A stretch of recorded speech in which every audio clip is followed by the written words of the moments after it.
What's going on, people? Kishardi Gaming Nation in the building. Had to go live and speak on a topic, and because this has to be done. There's no disrespect to Crimson Cure or to the brother Dennis Sperling, but yeah, I said some things in here that I disagree with, and I'm going to bring the receipts and break it down and tell you why I disagree with it. But for the meantime, this is Kishardi Gaming Nation. Like, share, and subscribe. See, a lot of you FBA or guys who claim to be FBA, you don't tell the full truth, you tell half truths. You don't tell the full story, right? So I'm here to tell the full story or give the proper context and fill in the gaps, right? So roll along with me. We're going to get into it. So let's begin with, by the way, people, go ahead and follow Crimson Cure and Dennis Sperling Podcast. Which is when we did away with those racist laws. 1965, which is when we did away with those racist laws that prohibited the influx or lawful migration of people of color from other countries. Prior to 1965, there was less than 1% African people, 50,000 specific. There were 50,000 people of African descent straight from the motherland in this country. There was less than 1% Asian. I believe that the Latino population was under 3%. It wasn't until after 1965 that all these folks from these other countries began to come. And if you will notice, maybe around the 1980s is when they really started coming. And now we're in second, third generation Africans, Caribbeans, et cetera. And of course, there's always. So, and he's correct about that. So we're going to go into it, right? Did the Immigration Act erase racist immigration? I'm not going to read through it. I'm going to have you guys, I'm going to pause this for a moment and then, all right, so y'all can look through it yourself. Take that out. Let me remove myself. There we go. All right. So he's actually right. You take the time to read this as a pause. He's absolutely correct. All right. But this is the proper context. So take your time and pause and read through it.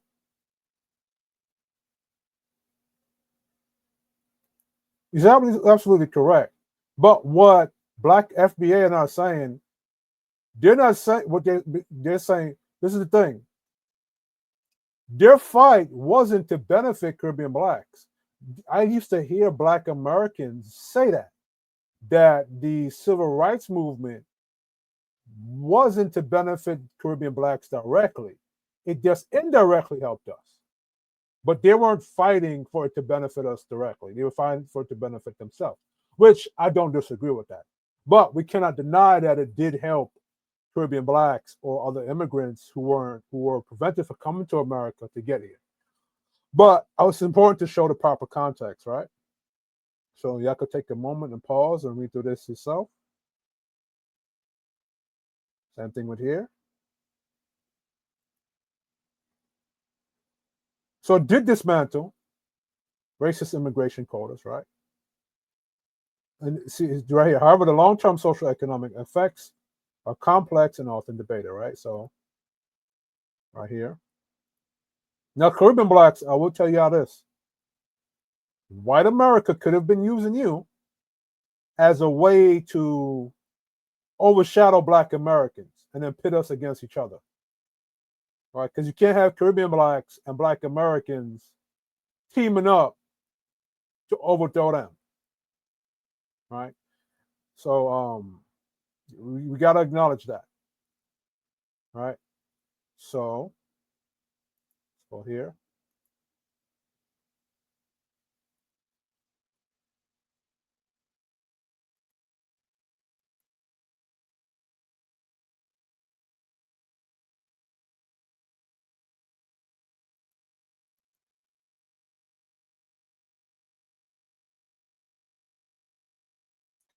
Now, I say liberal Democrats or Democrats, keep this in mind, right? Because I'm going to read y'all something later on. So keep all of this in mind. Keep all of this in mind. This is the context. President Lyndon B. Johnson championed the bill, framing it as consistent with civil rights progress. labor unions, and business interests. Cold War foreign policy considerations. The U.S. wanted to improve its image globally as a leader of freedom and democracy amid Cold War tensions with the Soviet Union. Ending explicitly racist immigration laws was part of encouraging Soviet propaganda that the U.S. was a racist society. This international pressure pushed policymakers to adopt more equitable immigration laws. Now, let me keep going. All right. So y'all can pause the video and y'all can look at these. Y'all can look at these. Y'all can look at these. But here's the right. So all of this is based off the Cold War because America, you can't go around critiquing everybody else when your house is messed up, right? And let me read this. Cold War rivalry with the USSR. The US and the Soviet Union were locked in a global ideological battle, each claiming to represent the best model of freedom and equality. The USSR often used America's racist practices like segregation and discriminatory immigration laws as propaganda tools to undermine US credibility internationally. This pressure made it politically urgent for the US leaders to address overt racial discrimination to maintain moral and diplomatic standing. America's image problem. The presence of Jim Crow laws, immigration quotas favoring Europeans, and other racist policies contradicted America's narrative as a land of liberty and opportunity. Reform of immigration laws was part of the broader strategy to present the U.S. as a more just, democratic society. So, that is the context of that. Now, we're not denying that immigration did help Caribbean blacks to get here. But let's just say, in my opinion, which is not my opinion, it's the facts, right? America just accepted that because they wanted to improve their image as not being racist. Because at the time, during the Cold War, you had to see which was better, capitalism or communism. And capitalism was seen as something oppressive. And communism was seen as something that was more fair, equal, and balanced. But then if you have American culture that's being discriminatory against black people and passing Jim Crow laws against black people and being oppressive against black people, you're not really showcasing that capitalism isn't oppressive. You're showing that it is oppressive, right? If the idea of America as a capitalist society is that it can benefit everybody and everybody can grow and prosper in it, you can't be gatekeeping other groups of Americans called black people, right? It's a hypocrite to your own thing. And second, if you remember, y'all could do your research on this. When America went to war with the small mustache man during, let me see how I can speak this in code, with the small mustache man in World War II, that was a propaganda from the German side to convince black Americans not to fight for America because at the time, black American soldiers was facing discrimination and racism from white soldiers and from white America, and the Germans knew this. So they use a lot of propaganda to advertise to the black American soldiers not to fight for America because, well, black Americans or black soldiers went to these places and kicked ass and took names. Same thing during Vietnam. The Viet Cong used propaganda. Remember the whole Muhammad Ali thing? The Muhammad Ali speech. Let me see if I can find that speech right quick.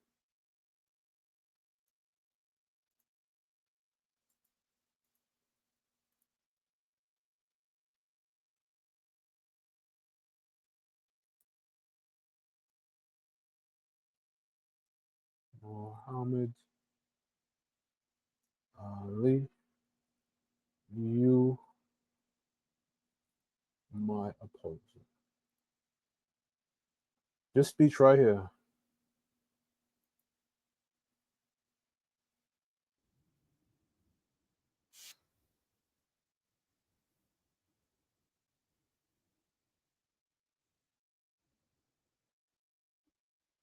They never called me nigger.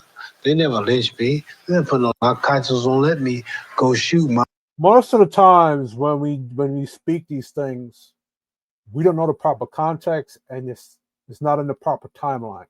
So we got to put it in the proper context and timeline when these things existed, right? My brother, some darker people, some poor, hungry people in the mud for big, powerful America, and shoot them for what? They never called me nigger. They never lynched me. They never put no dogs on me. They never robbed me of my nationality, raped and killed my mother and father. What, I'm going to shoot them for what? How can I go shoot them? Them little poor little black people, little babies and children and women. How can I shoot them poor people? I would just take me to jail.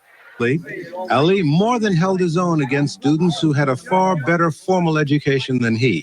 I'm saying you talking about me about some draft, and all of you white boys are breaking your neck to get to Switzerland and Canada and London. I'm not going to help nobody get something my Negroes don't have. If I'm going to die, I'll die now, right here fighting you. If I'm going to die, you my enemy. My enemies are white people, not Vietnams or Chinese or Japanese. You my opposer when I want freedom. You my opposer when I want justice. You my opposer when I want equality. You won't even stand up for me in America for my religious beliefs, and you want me to go somewhere and fight, but you won't even stand up for me here at home. That was a powerful speech for that time. So, proper context, right? Because context matters. A lot of the Vietnamese, and even in that movie that Will Smith played as him, there was an Asian person that walked up to Will Smith and shook his hand because of speeches like that. And America was going to war with Vietnam, and everybody agrees that that war was unnecessary, right? And a lot of the Viet Cong use a lot of propaganda to push towards black people or black American soldiers not to fight for America. Why? Because America was oppressing black people here. So Lyndon B. Johnson, and with all of that being said, they had to accept what black Americans was fighting here because it was making their image look bad. America at the time couldn't say that they were a capitalist country and they're not being oppressive and they're all about liberalism and civil liberties, yet violating the civil liberties of your own citizens, right? And I think that's the problem that white America has, right? Is that they committed great sins against black people, and it's difficult for them to get rid of. It sounds bad, right? But that's what they're thinking. All right, so let's go back to Crimson Cure.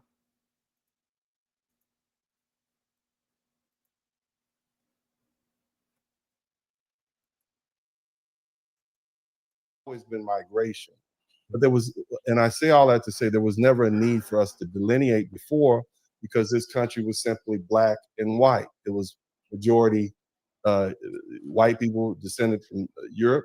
And I just showed you a video giving y'all a reason why you wanted to delineate. Muhammad Ali. So let me ask y'all a question, since you say that. What was the purpose of the Nation of Islam? Why did Muhammad Ali put his career at risk to duck a dodge, to draft dodge? Why did he do these things? Why did he sit out from going? Why did he say that speech he said? What was the Black Panther Party about? What was the Civil Rights Platform about? So you never had a reason to delineate from white people? So then by that logic, why are you asking for reparations? You're asking for reparations because what white people did to you here in America and the atrocities they committed against you here in America. Remember, the reason why the 1965 Act got passed, as I showed you, was because of what? A lot of the racist laws that are being passed towards black people in America. So there wasn't a reason for you to delineate. And what he said, it speaks to something that the FBA don't want to say out loud. They don't hate white people like they're saying. They want to integrate with them. You see what I'm saying? They want to be the ones to integrate with them, and they want to be able to get the most resources from them. Because that's what this argument is about. They don't want nobody else to get the resources from white people but themselves. Do you understand what I'm saying?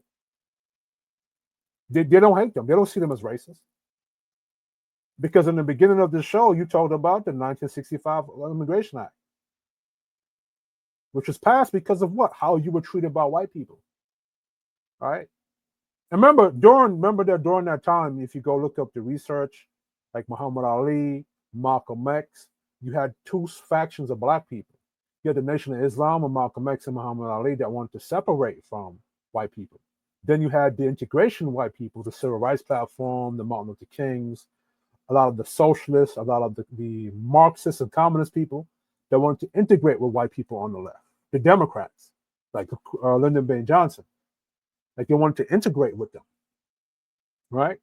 And if you go do your homework and you watch the videos on YouTube, you have Malcolm X arguing, and one of his biggest critique about Martin Luther King is that he wanted to integrate with white people and eat the scraps from the table of white people. FBA, you might be mad at me saying this, but this is what this sounds like. You don't want to delineate from white people. What's so funny is that white people don't want you here.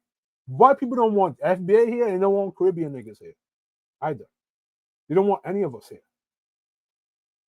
Just they can't do it because the Constitution is there. They can't do it.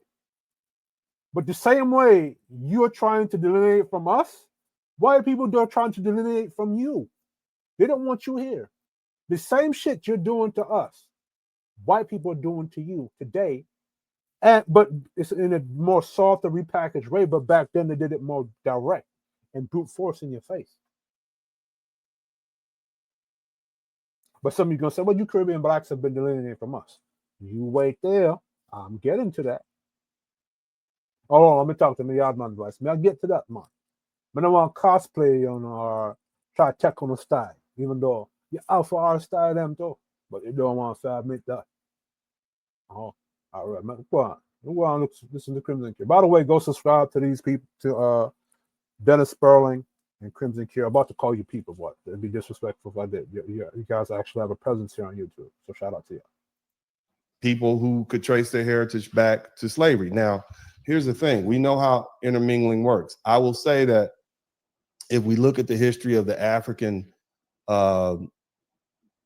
voyages, specifically Abubakar II, and I'm not necessarily certain if you're familiar with this, but there was an African, West African king from Mali, okay? We'll call him a king.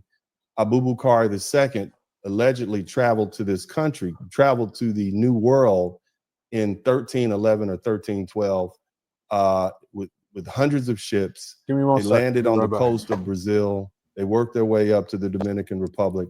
And there was, the reason we know about this is because Mansa Musa was his successor when he traveled from Mali all the way to do his Hajj.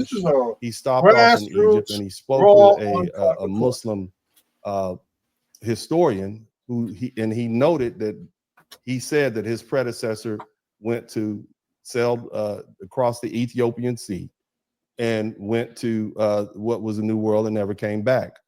And so when you speak to the Tainos, even 1492 when Columbus got lost, and let me say when Columbus discovered the Dominican Republic, right.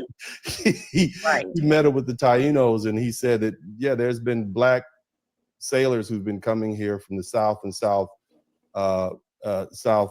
west or southeast for a long time, and they even had metals that would not be found other than on the west coast of Africa. So we know that there are Africans who've been traveling to the New World since at least the 13th century or 14th century technically.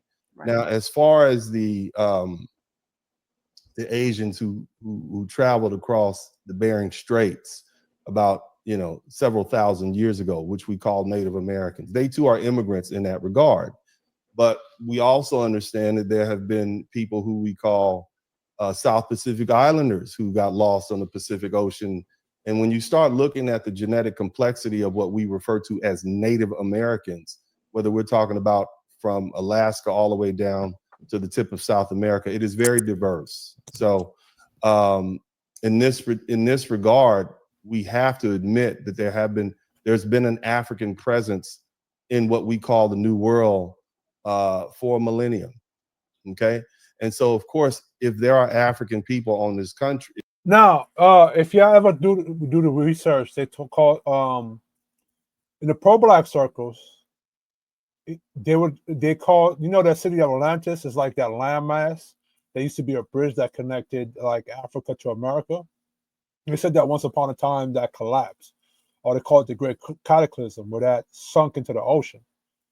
Now they say that, various different indigenous people used to travel back and forth between the continents using that. And then when that sunk into the ocean and it broke away, like it kind of like separated us. It didn't, I don't know if they call it Pangea or something like that. So it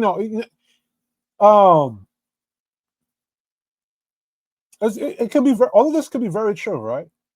I remember, I think a millennia is like 10,000 years. So maybe not been too long ago. Like maybe this time period in human history is just recent.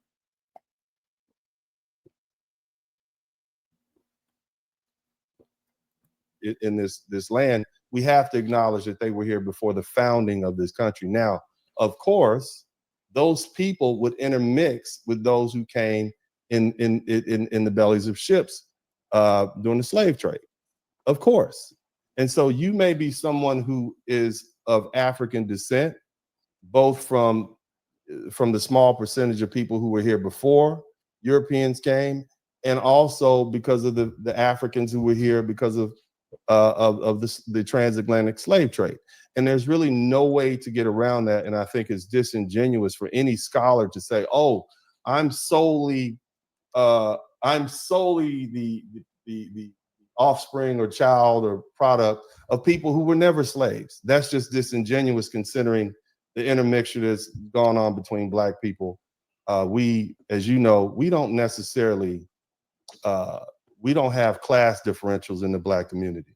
You could be a police officer having dinner with your cousin who just got out the penitentiary, and then you got another cousin who's an engineer and another cousin who is who's a booster. You see, we don't necessarily differentiate in our culture. We don't class stratify. We don't separate ourselves by class like a lot of other ethnic groups do, because we don't have the luxury of doing that, because there's such a small percentage of us in this country, relatively speaking, and we know we have to stick together.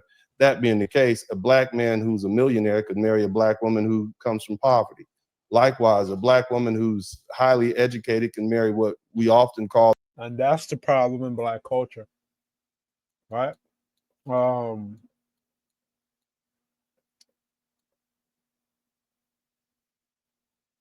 He's right,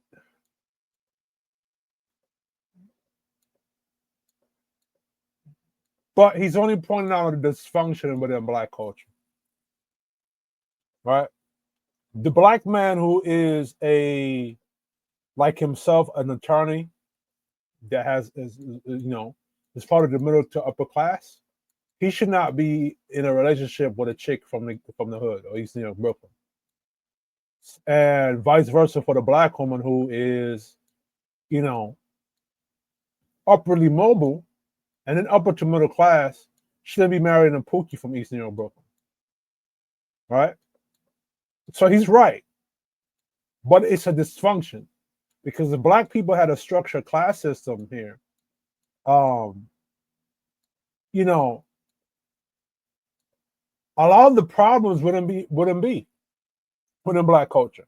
But because we believe, which is a lot of what he's saying, is a lot of that is Marxism and communism. And I'm not going to go into depth about that right now. But that's the issue that we have in Black culture, even in Caribbean Black culture that exists. Right? And I think we need to create class structure. We need to come up with a class structure. And when I say class structure, not an oppressive one, right? Because if the dude from East New York, Brooklyn wants to be with a chick that is a certain high status, he can work his way to get there. Same goes for that woman. If she wants a high value guy like Dennis Sperling, she has to work her way up that ladder or hierarchy to get access to him. And I think that will make Black community a lot better, right? Not in the communist framework, but in the capitalist one, right? A lot of y'all going, but y'all don't believe in capitalism, so I'll break that down, which I have broken down in previous lives, but I might break that down in another video. All the Pookie or Ray Ray are reproduced with those children. So invariably, there's going to be a mixture of people who have slave descent, people who can trace their lineage back to before 1619, when Africans helped found, were here before the Pilgrims, and so on and so forth. So, again, when I talk about foundational Black Americans, I'm acknowledging the fact that we were here before the first Europeans were here, but I'm also acknowledging that we're descendants of slaves. So I guess what I'm trying to explain to you is that you can be a foundational Black American and also be an ADOS, but you're not necessarily ADOS. You're not necessarily foundational Black American just because you're ADOS. You see? So I like the term FBA better because it's all inclusive. It's something when I begin to look at these terminologies, if I'm looking at it as an attorney and it's a statute that says these reparations are designated solely for foundational Black Americans, I can look into that term and I can understand what the authors meant. I can understand what the legislator meant. So it's a more technical term. It's not so loose. It makes sense, and that's why I, as an attorney, prefer that term FBA as opposed to ADOS. Yeah. Okay, and I appreciate. And by the way, Black Americans, I'm not telling you not to. My argument is that you shouldn't delineate, or that you shouldn't, create things that are specific to you. My argument is that your premise is that always been that you've always accepted Caribbean Blacks into your culture, or that you never delineated from us. And I'm here to tell you, no, that's a lie. We're gonna get into it. Okay, you giving us a comprehensive scope of these terms from a legal perspective, not just from an emotional or even a cultural perspective, but based in the law, which of these terms would actually benefit us more, from a legal sense. You said something in there that I wanted to speak to, and I'm glad that you said it.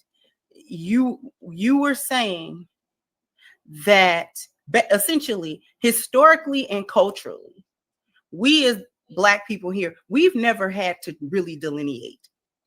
There was never any real reason that presented itself culturally or societally, because like you said, at one point this country was just black and white. Right. Black. And I already showed you that that's a lie. All right. You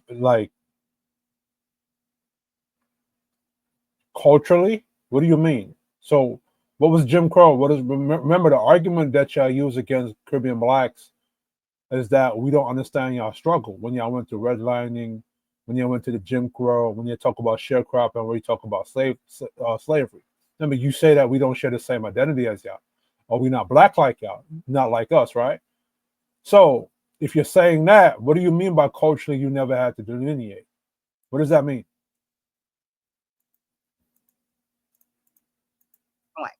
We knew who was who. If you wasn't white, we knew who was what. And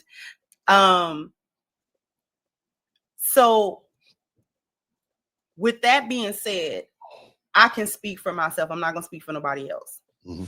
Here in 2025, I almost feel a little funny actually doing it because culturally we never did it. Not really.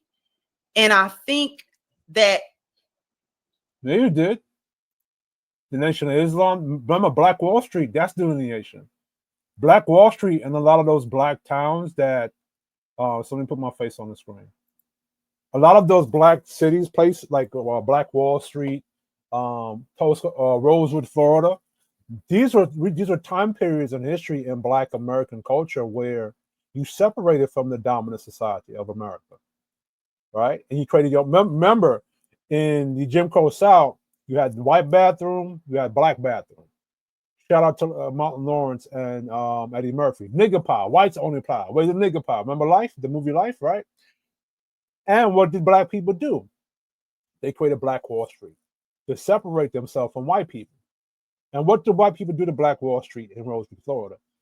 They raided it. So culturally, you did delineate from white people. So I don't know. Maybe you mean as in recent history, because after the 1960s, when Black people became Democrats and you integrated through because of the civil rights platform with white people, maybe that's what you mean by you never had to delineate. Who knows? Us delineating now has thrown a lot of people off. Like it's thrown a lot of people off, and which is the heart of what I wanted to talk about, because we're doing it, it is now seen as divisive.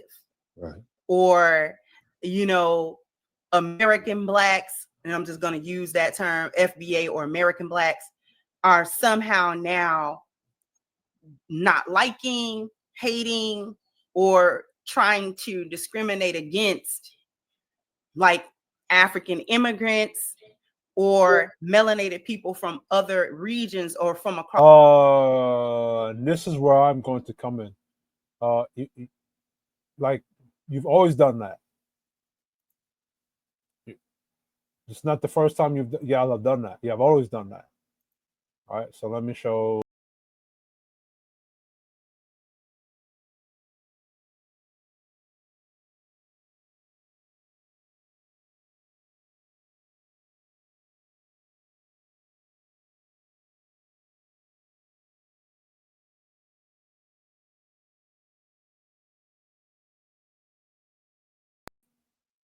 So let's go to this, right?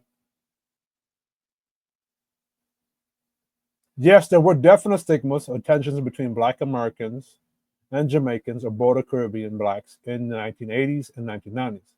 Especially, well, y'all can see this in there, right? Black American stigmas toward Jamaican Black, Caribbean Blacks in the 1980s and 1990s. Jamaican immigrants, especially young men, were often stereotyped by Black Americans as being hyperviolent, associated with drug gangs or posses. Remember that movie with this karate nigga? What's his name?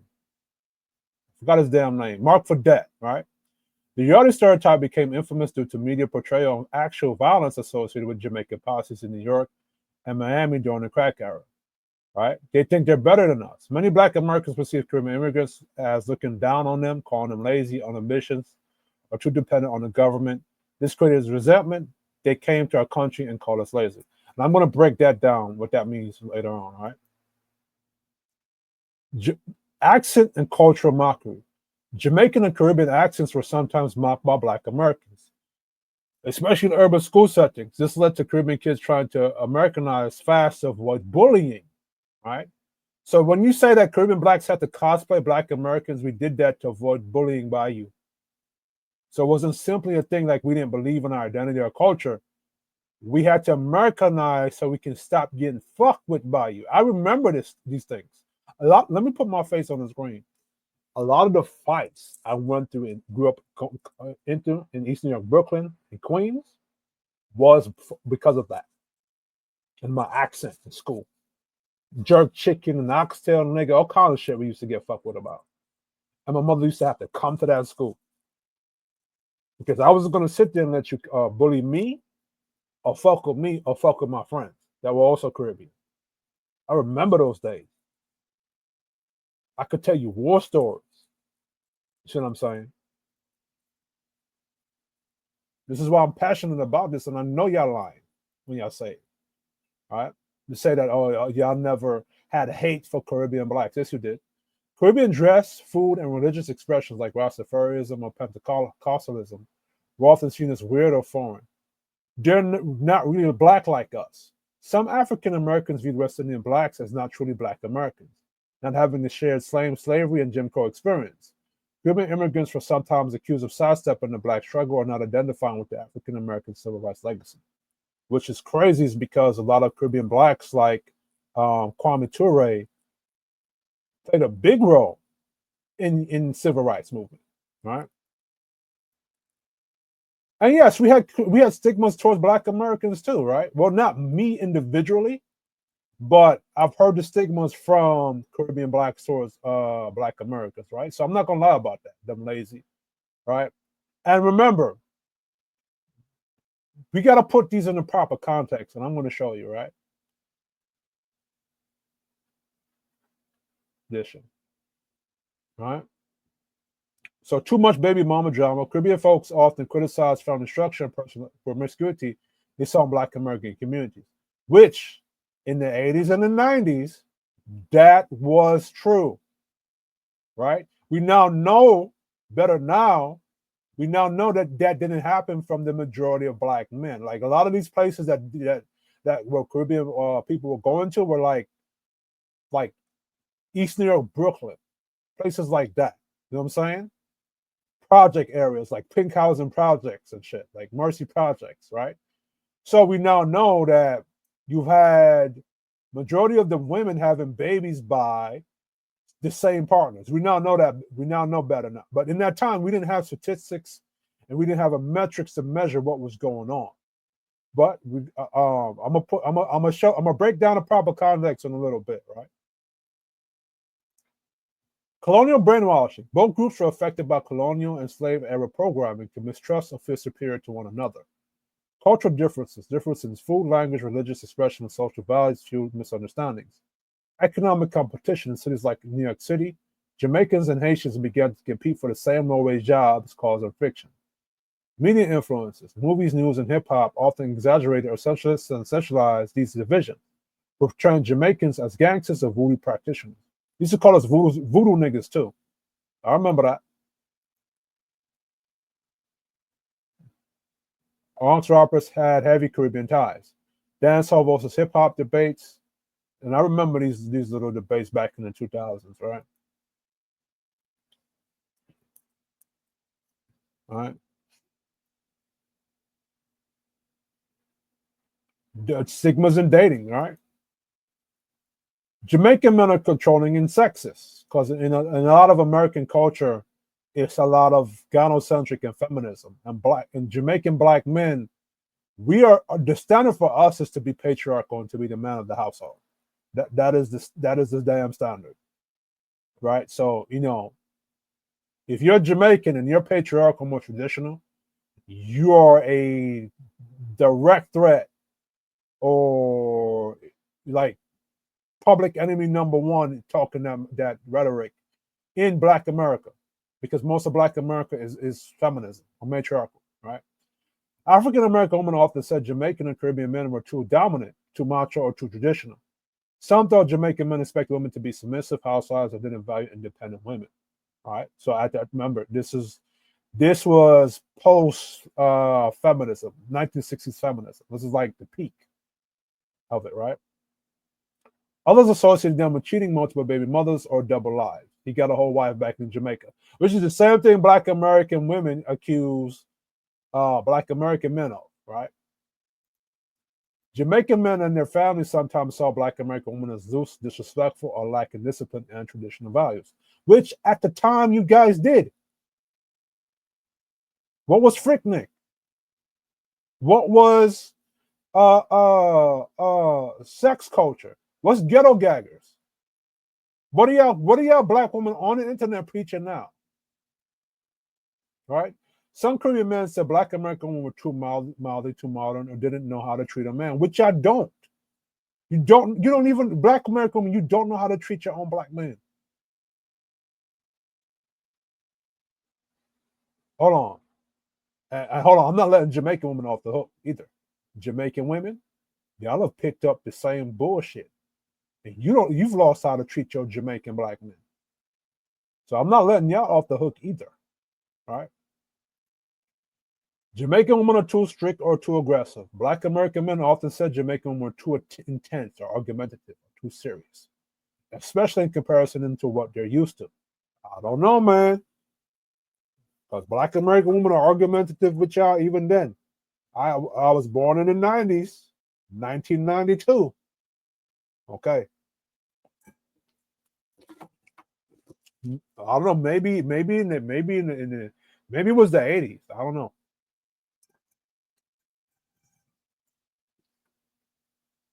Oh yeah, some said Jamaican women had strong tempers or raised to be very known. Well, yeah, that's how they're raised. Jamaica's a rough place, especially back then. Black American men are lazy and disrespectful. Jamaican women were sometimes run by family members that to date African American men because they're seen as lazy, promiscuous, or disconnected from the culture and family structure. Some Jamaican parents thought their daughters would end up raising a man instead of building a family with him. Because that's partly true. Because you had a lot of Black American men who were participating in that shit that black women were doing with the welfare shit, where you have black American women that would date Pookie and Ray Ray, a black American male, and basically she have a corporate American job, and he wouldn't do shit. He'd just be lazy. This is the context, right? This is what Jamaicans were seeing at the time. Was that all black American men? No. All right. Caribbean parents often prefer their children date back home, or at least someone from the islands, not a black Yankee. I'm not going to lie, that's actually true. Black American parents sometimes warn their daughters to watch out for them Jamaican men. They got wives back home and thought island women were too tough or not really black like us. So there were stigmas about both sides. So I'm showing you the gatekeeping or the stigmas in dating on both sides, right? And y'all could take a moment and y'all could look at this slide right here and pause the video.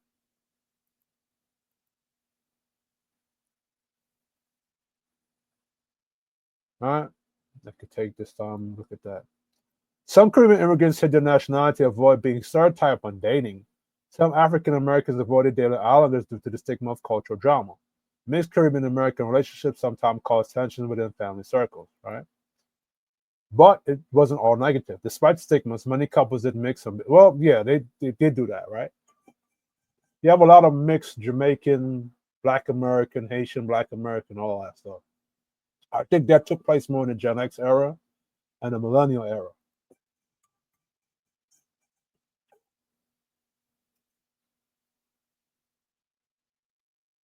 Right?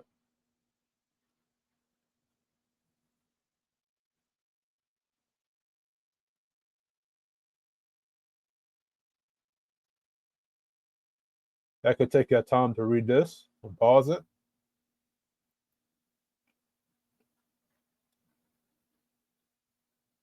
So this one right here, they believe in witchcraft. Some Black Americans, Christians, avoid Jamaicans due to rumors about obeah, peace, and spiritual practices. This created a real fear about being spiritually compromised through dating, right? Parents might tell daughters, don't bring no Jamaican man up in here. That voodoo nigga, too dramatic, all that shit. They just want a green card. You know what I'm saying? They fake their accents to get. How do you fake an accent that you know how to speak? Oh, you fake an accent. Oh, you fake that. If that's how I'm naturally talk, I'm fake that.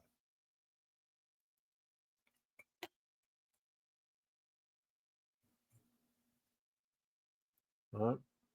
So that's that, right? So let me show you something else. Racial slurs used by Black Americans toward Jamaican Black. Coconut, island immigrant with an accent used mockingly, sometimes to dehumanize or suggest they're foreign and not real Black American. Bush nigger implies wild, uncivilized from the jungle, racist and dehumanizing, used to insult Caribbean people's cultural expression. Island monkey, derogatory reference to Caribbean heritage, a combination of anti-Black and xenophobic insult. Oxtail eater, goat eater, mocking Caribbean cuisine used to degrade cultural food. Black Americans eat the same type of stuff. So just like how Black Americans don't like white people calling y'all fried chicken or grape soda or watermelon lips, y'all call other Caribbean Blacks oxtail eater and goat eater. Sound like a fake African. Voodoo nigga. Immigrant nigga, foreign Black. They think they're better than us, right? So I don't know what Crimson Cure is talking about, because a lot of them terms I grew up hearing, especially boat people. Bobby Smurder did an interview with DJ Vlad. Hold on, let me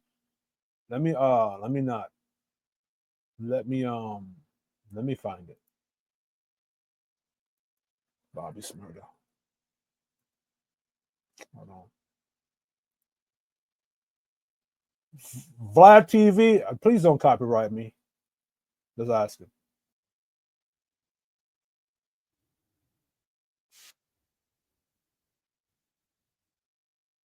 So, no, this is not the video. Where's the video?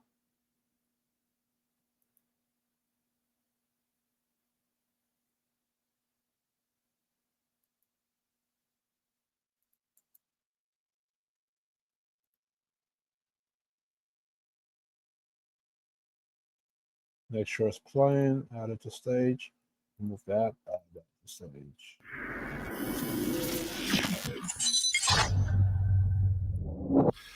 Let me ask you a question. Like in your neighborhood, when were the Crips actually established in Brooklyn? Like how far does it go back?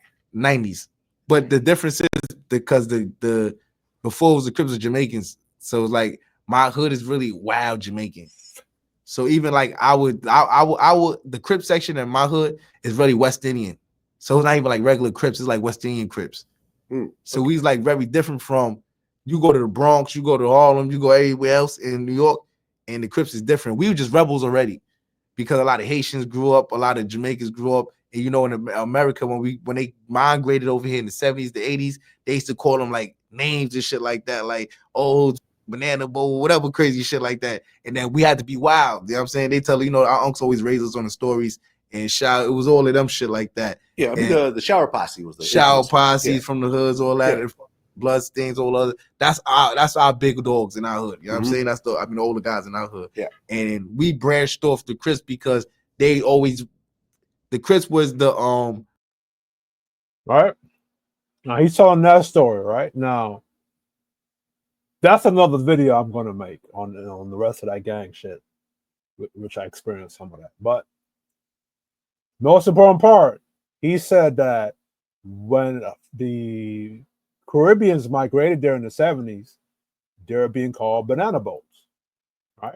That's the most important part. So let's go back to Crimson Cure right quick. All right. So let me go back to remove that. Let me go back to drinking my drink right here. That's where I want to go to.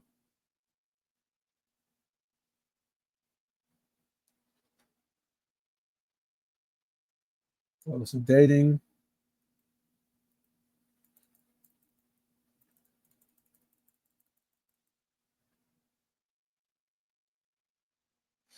So let me go here. So let me break down what I was talking about earlier. This is the context of what was being said by Caribbean blacks when he called Black American slaves. Right? Early Caribbean migration in the U.S. in large numbers began in the early 1900s, but accelerated between the 1910s and 1930s, New York, Boston, and Miami, and then again after the 1965 when the U.S. immigration laws changed. Many Caribbean immigrants came from colonies, Jamaica, Trinidad, Barbados, etc. Still under British rule or recently independent, they were raised in school systems emphasizing British manner, proper English, and strict discipline. Upon arrival, many entered professional jobs, service industries, or skilled labor. Caribbean parents often pushed their children hard in education and trades because that was the main path upward to upward mobility in small island economies, right? The lazy stereotype context. Some Caribbean immigrants arrived already primed with colonial propaganda that portrayed Black Americans as too rebellious or undisciplined. In colonial schools, history was often taught from a European perspective, which downplayed U.S. slavery brutally, but highlighted narratives about Caribbean industriousness. Damn, I can't read these words that I type. When they came to America, they often saw Black Americans in segregated, impoverished neighborhoods, and sometimes concluded wrongly that it was due to lack of work ethic rather than systematic racism. Some immigrants would say things like, we came with nothing and made something of ourselves. Why can't they?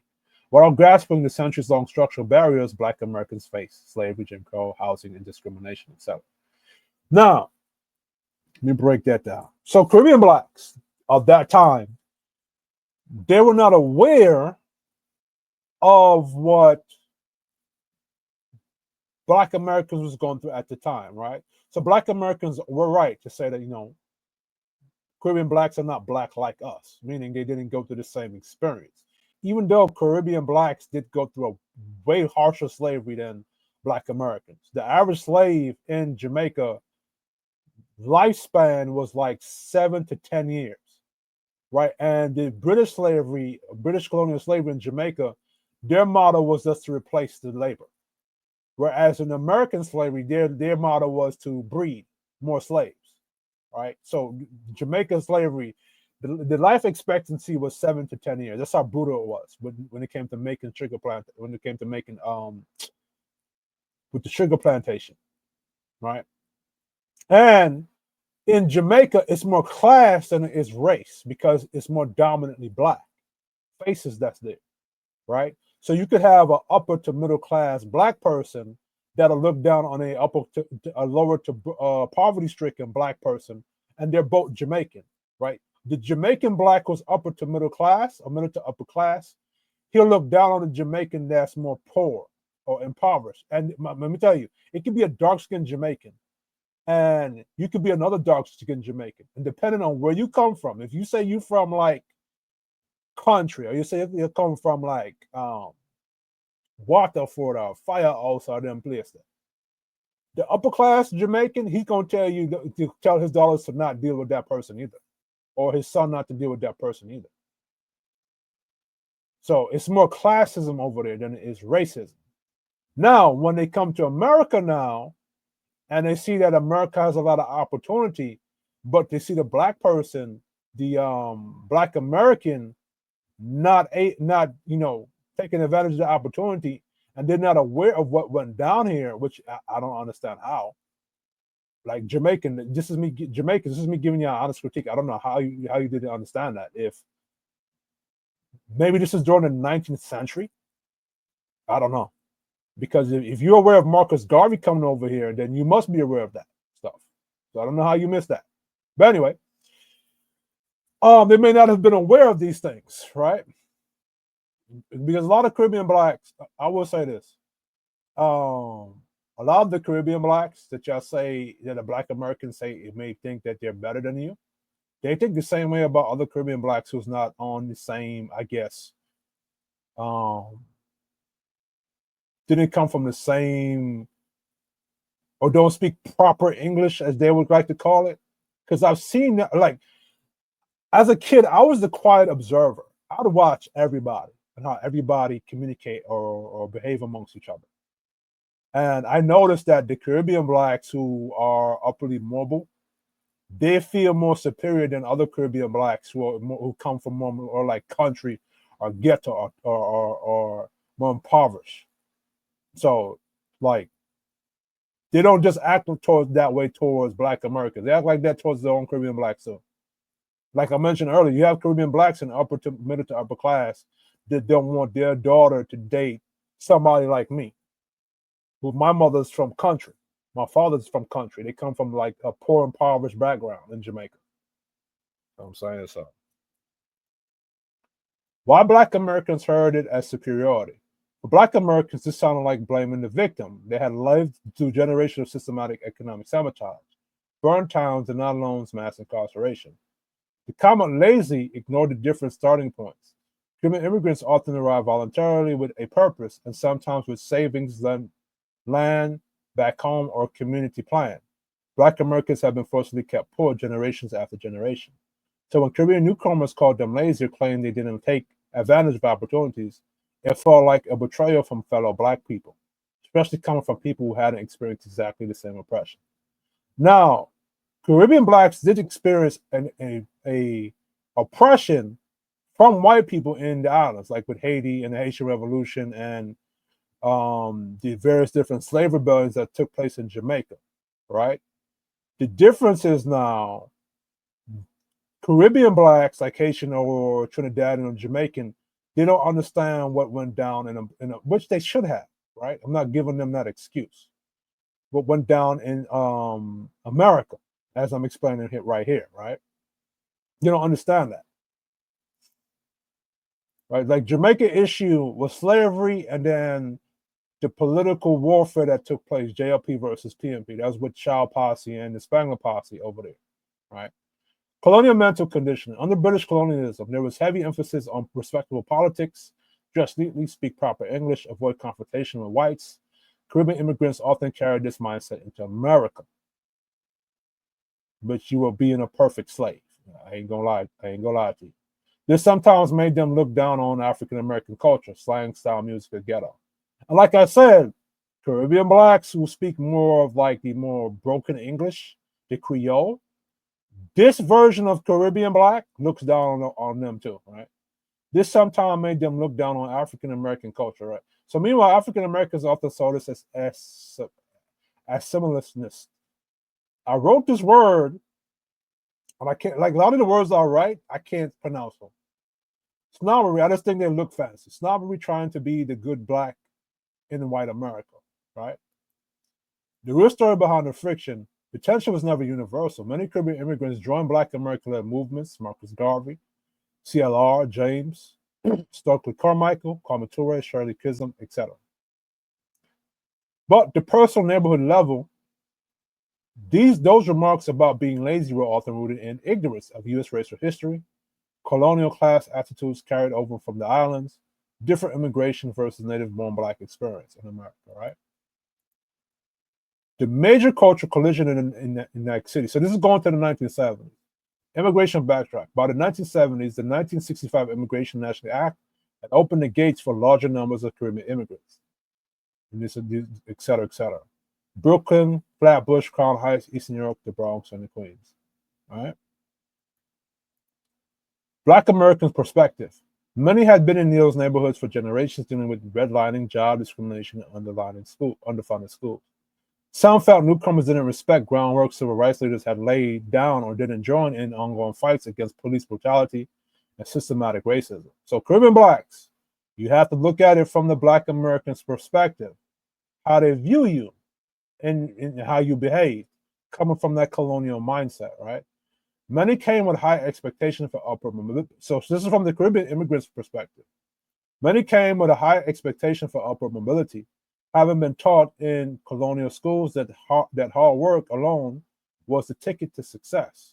Some saw Black American style of political protest and cultural expression as confrontational or underproductive, and instead leading to keep your head down and grind strategies, which didn't really work out for Caribbean blacks because, the reason why Caribbean blacks were put into Flatbush and all those other places was because you were being redlined as well. And I think I spoke about that in a previous video or live. I might speak about it today in this one again later on as I'm done. And second, Jump Out Boys and Stop and Frisk, they came for Caribbean niggas, especially. Like we were still very stereotyped by the police that were in New York City, especially during the 80s and 90s crack era, and then into the 2000s. I remember Stop and Frisk in the 2000s as I was becoming like 13, 12, 13, 14, 15, 16. I remember that. So I don't know what was going on in the Caribbean black man mentality. You know, like these Caribbean, so there needs to be a differentiation between the Caribbean blacks who are the Garveyites and the Caribbean blacks that came from that colonial mindset, right? The Garveyite Caribbean blacks, like the Jamaican ones that are from the Garveyites, right? They're not the same as the Caribbean blacks that we're speaking about right here. Two different sides, all right? And I might do a video to break down the difference. Many Caribbean parents told their kids, we come here and work our way up. Why can't they? They underestimated how deep the American racism was embedded in the institution. And they often didn't realize that as immigrants, they sometimes got slightly different reception from white society than Black Americans whose family had been here for centuries, right? Hip-hop, street culture, and mutual influence. Shared spaces equal shared culture. Hip-hop culture was being built by both African Americans and Caribbean immigrants. Kool Herc was Jamaican. Dancehall, soca, reggae started blending hip-hop beats in New York City parties. A lot of FBA are going to be upset with me with that, but I don't give a shit. But the tensions didn't go away. In schools, Caribbean kids might get teased for accents, clothing, or smelling like Corey Goat. I remember that shit. Jerk chicken and all that shit. I fought a lot of niggas. A lot of Black American niggas we had to knock fists with. Right? Some Caribbean parents discouraged their kids from hanging with African American peers they saw as bad influence. Meanwhile, African Americans sometimes saw Caribbean kids acting like they're better or only sticking with their own. Well, if we're getting bullied, why would we not stick with our own? All right. So let's get back to. Let me get back to. I don't know if I could show something else here.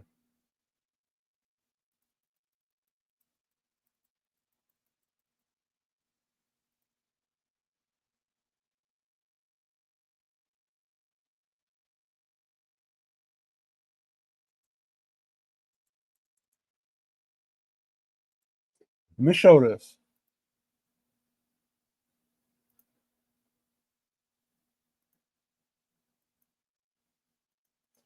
So I made countering FBA talking points, right?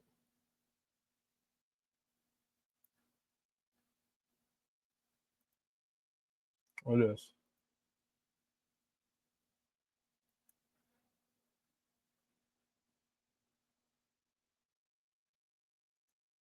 If the welcome comes in mockery, start. So let me go. So I'm gonna break that down later. Right?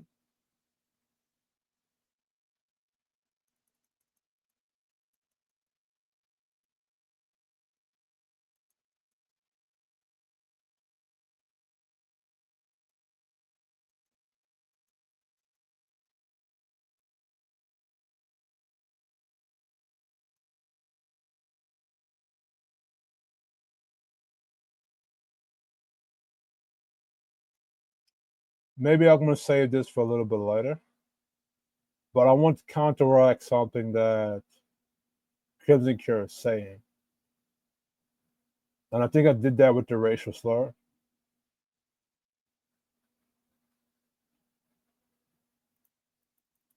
and the dating stigma. Let me see right here.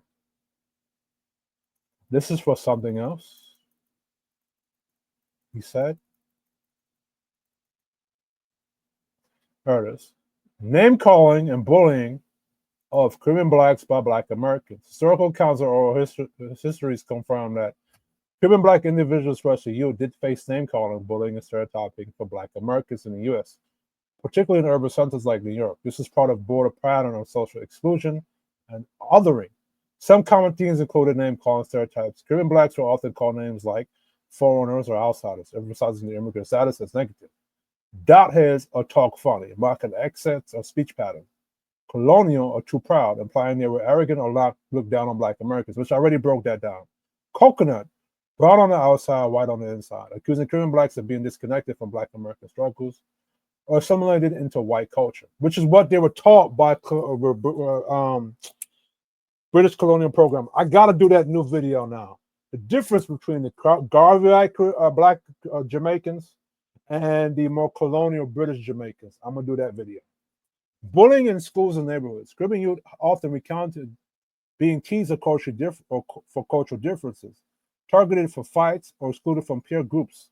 This was sometimes physical, but often social and psychological. Media cultural reinforcement. Some media and local discourse amplify stereotypes about Caribbean immigrants being clownish, or job stealers, or elitists, which trickled down into interpersonal tension, right? Caribbean leaders like Garvey and Carmichael were often labeled too radical, so this is a different one. All right, so why did Caribbean communities form tight-knit enclaves? Response to alienation, facing marginalization for both white America and segments of Black America. Caribbean immigrants and their descendants now should gravitate towards building strong community institutions where culture, values, and mutual support could thrive without judgment. Churches, cultural associations, and community centers often became anchors. Events like West Indian Day Parade in Brooklyn emerged as expression of cultural pride and solidarity. Preserving cultural identity, maintaining language, religious traditions, and customs was a way to foster identity and shield younger generations from external pressure. Economic and political self-help. Tight communities provide networks for jobs, housing, and political representation, helping Caribbean immigrants navigate systematic barriers, right? Caribbean children grew up in Black American neighborhoods, often encountered cultural misunderstandings and were sometimes viewed as outsiders by their Black American peers. This othering came from the differences in accent, cultural practices, and sometimes class distinctions. For example, Caribbean kids' use of Creole Caribbean English often marked them as different and sometimes made them targets of teasing and exclusion. They are sometimes stereotyped as being too strict, too loud, or too different, which led to social isolation and challenges integrating. Rivalries and tensions. Some research and first-hand narratives describe rivalries between Caribbean and African American youth that could escalate into social conflicts or even violence. This is sometimes fueled by competition over resources, schools, or cultural pride. These tensions are often not just personal, but linked to broader perceptions of economic competition and community leadership. Gatekeeping by Black American adults. Caribbean children sometimes experience more subtle form of gatekeeping through social exclusion or adult disapproval within Black American communities, which enforce feelings of separateness. All right, so Crimson Cure, I have a lot of respect for you and the brother that's there. But like I say, a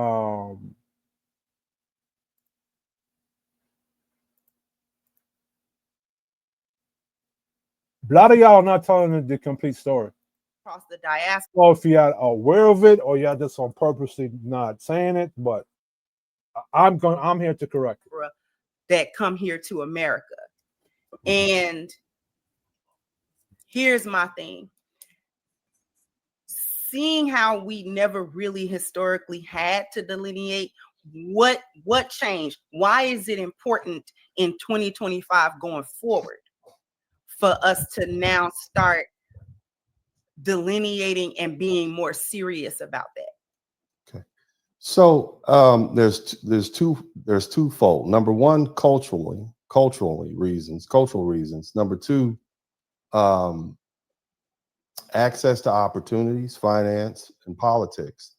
And so let me deal with that part first, because I think you understand why culturally we would want to delineate, just because we have different cultures, and most of the people from the African continent and the Caribbean will acknowledge that. And I'll say this before I go too far. And I told you why Jamaicans had to have pride in their culture or stick to their identities, because they were being mocked for it by Black Americans, which is what a lot of FBA is not being honest about. You're mocking Caribbean Blacks for their culture and making fun of them. Right? So, we have to make that. So now we're clinging to our culture out of survival. You know what I'm saying? We as foundational Black Americans, or we as Black Americans, live in a unique position compared to them, in that we are surrounded by people who are not Black. Whereas in their countries, they, for the most part, are the dominant ethnic group, whether you're talking about Gabon, Nigeria, or Jamaica, they're all Black people. But here in the which is true, United States, we are, they say 13% of the population, but when you actually look at the numbers, 25% of those folks who are considered Black American, or who are housed in that 13%, are first generation African Caribbeans or the descendants thereof. So remove that 25%, and Black Americans, or foundational Black Americans, comprise approximately 9% of the Black American population. And that number is shrinking over the years because of intermixture, et cetera, et cetera. But if we want to talk about resources, why it's important to delineate, a few years back, which I'm glad they're being honest about. He's being honest about it. That's been the core argument. They're arguing over, fighting over the scraps of the white man's table that Malcolm X back in the day was critiquing Martin Luther King about, and arguing with the Black people on the left about, right? They're arguing over what the resources are over the table. All right, so let's go. That's what they're arguing about. They don't want to. They want to be the only ones that have access to the resources, as if the American green dollar is finite. The American money is green. Everybody can have access to that. I looked at the Howard University medical, which is funny, is because Howard University. So let him say what he's saying. School student enrollment. And it was easy for me to determine that the vast majority of those students who were considered Black students were of African descent. And I can tell by simply looking at their last names. So again, Howard University was originally a historically Black university. It was designed and created for the children of foundational Black Americans, specifically in the case of Howard University. It was the only university that started off as a university, and literally the slave owners' children attended Howard University. They would send them out of wherever they were, Mississippi, Alabama, and they would send them up to DC to be educated. And nevertheless, it was a historically Black college, and it was founded for foundational Black Americans. But now we have people who can say, yeah, I'm an African American or I'm a Black American, but they don't have that same heritage or culture that we have. They cannot trace their roots back to 1860 in the census. They're basically new immigrants who came to this country who are masking themselves as foundational Black Americans, or masking themselves as Black Americans, and they're utilizing resources that were originally designated for Black Americans. For instance, we had this whole thing about the revocation of DEI and affirmative action. Now, again, that was supposed to be those programs, those set-asides were to help remediate the hundreds of years of oppression that we had to deal with. Can you imagine, had we kept that 1865 or 1965 law off the books, and Black people, brown people, Asian people were banned as they were from coming to this country? Imagine how many Harvard and Yale graduates we would have who are foundational Black American. Imagine. What? So this is the narrative that they're building. The narrative that they're building, and they're saying that they would have more foundational Black Americans graduates if, and you saw that how he did that tone, right? He's basically saying right there is that if it wasn't for the immigration laws that allow Caribbean Blacks to come to America, there'd be way more. So he's blaming their lack of progress on Caribbean Blacks, which is what a lot of them are doing. A lot of the FBA, they're blaming Caribbean Blacks for the debauchery in hip hop, the crime rate, the gang culture, all that. And I played that video with Bobby Smurda talking about the Crips a little bit. I'm going to talk about that in another video, right? They're saying that the Shaw Posse is the reason why a lot of gang culture exists in Black America, right? When the Crip gang originated in LA, and the Blood gang originated in LA. What you call the Folk Nation, GD, Vice Lord Folk, all those people, those are FBA gangs. Watch American Gangster, where Big Rhymes is the voice, and he's talking about Black American dope dealers. Snowfall, that's talking about Black American or FBA, how the dope game started with FBA. But what a lot of FBA is doing, they're blaming their lack of progress on Caribbean Blacks having access to their resources. They're not holding themselves accountable for that. They're blaming it on us. And they're saying that the DEI are not hiring Caribbean Blacks or non-Black American Blacks, and that we're masking ourselves as them.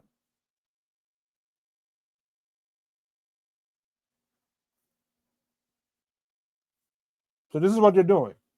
And you saw his tone and how he influxed when he said that. Imagine what that would do. Yeah, okay, maybe they weren't necessarily qualified as some of the white children, but remember, these are people who are fresh off the plantation, whose parents spoke what we call Black vernacular or Ebonics. So of course they wouldn't have that built-in level of knowledge and education that these white folks have. But at some point, after generation and generation of Harvard students and Yale students and Brown students, foundational Black Americans will be far better than we are right now, is what I'm saying. Now, that doesn't mean that we haven't made a lot of progress, but that whole point was for us to be able to benefit because we had been purposely and systematically held back. But instead of us, and when I say us, I'm talking about foundational Black Americans, instead of us being allowed to utilize something that our ancestors fought for through the 80s and 90s and 2000s and 2020s and all the way up until now, other people who come from other countries have jumped in front. There was a study, a New York Times article that came out about 10 years ago that said Harvard University's administration realized we don't even have to deal with foundational Black Americans. We can just replace them with Nigerians. We could just bring the Yeah, but that's not the Nigerians' fault, and that's not Jamaican niggas' fault. You have to go talk to the Harvard University about that. Second, if white people think you're not, you can't get the resources, why the fuck would they give it to a Caribbean nigga? When they look at Caribbean niggas the same way. And I'm gonna break that down too. Remember, I told y'all in this video, I'm telling y'all in this video that Caribbean blacks face a dual annihilation, a double alienation, both white America and from black American. Nigerians over and replace them. They're a lot easier to deal with. They don't have the historical. I might agree with that. A lot of Nigerians, they think they're better than all blacks, even Jamaican blacks. So I do agree with that. Like them Nigerian niggas, they're more the chameleons of everybody culture, in my opinion. Because when you go to the UK, a lot of them Nigerians, they emulate between Black American culture and then Jamaican Caribbean culture, right? So maybe that's true, but that's not something you can blame Jamaican blacks. You got to go talk to Harvard University about that, right? Now, I watched it. I'm gonna break something down later on in this video because now I'm gonna break it. Leave it to the. I'm gonna leave it to the end of the video. Baggage associated with that Black Americans have, and you know they'll do what we say do, and so this was purposely done. You know, it's a way in which to get around what was something that was rightfully ours. So now by delineating. But now on that application says, yeah, are you African American? Are you foundational Black American? Are you Caribbean American? And now they have to explain specifically who they are on those applications under penalty of fraud and other bad things that can happen to them. So when it comes to resources, it makes watch this. Caribbean blacks, I am not in disagreement with this. I think Caribbean blacks, we're fully capable of making that American green and sticking to our enclaves of cities and then creating our own institutions within America and using the Marcus Garvey platform. And then, benefiting not only ourselves, but the American space, which we have been doing. I honestly believe that, right? You shouldn't be in Black American spaces. You shouldn't be benefiting from the colleges. You should be making your own institution, own things of the such, right? Since resources are finite, it makes sense for those resources that are set aside for Black Americans, foundational Black Americans, to be utilized for Black Americans. You and I speak about this earlier. I have 3 sons, and I want my sons to be able to utilize the things that I've worked hard for and the things that my ancestors have worked hard for. I don't want people who have their own country, their own governments, their own ancestors, their own resources to come to my country, jump ahead of the line of my children and utilize resources that we fought for. So that, as a practical matter, for the purposes of resources and finance, there's one aspect. Now, for another thing, and this is going to be, and I agree with that. I agree with that wholehearted logic. I agree with that logic. One that might hit home for some people. The only cultural group that has been able to survive the onslaught of, I think you call it white survivalism, has been foundational Black Americans. Not only have we succeeded, but we've also thrived under this. Really? Have you looked at the Black community the way it is now? You call that thriving?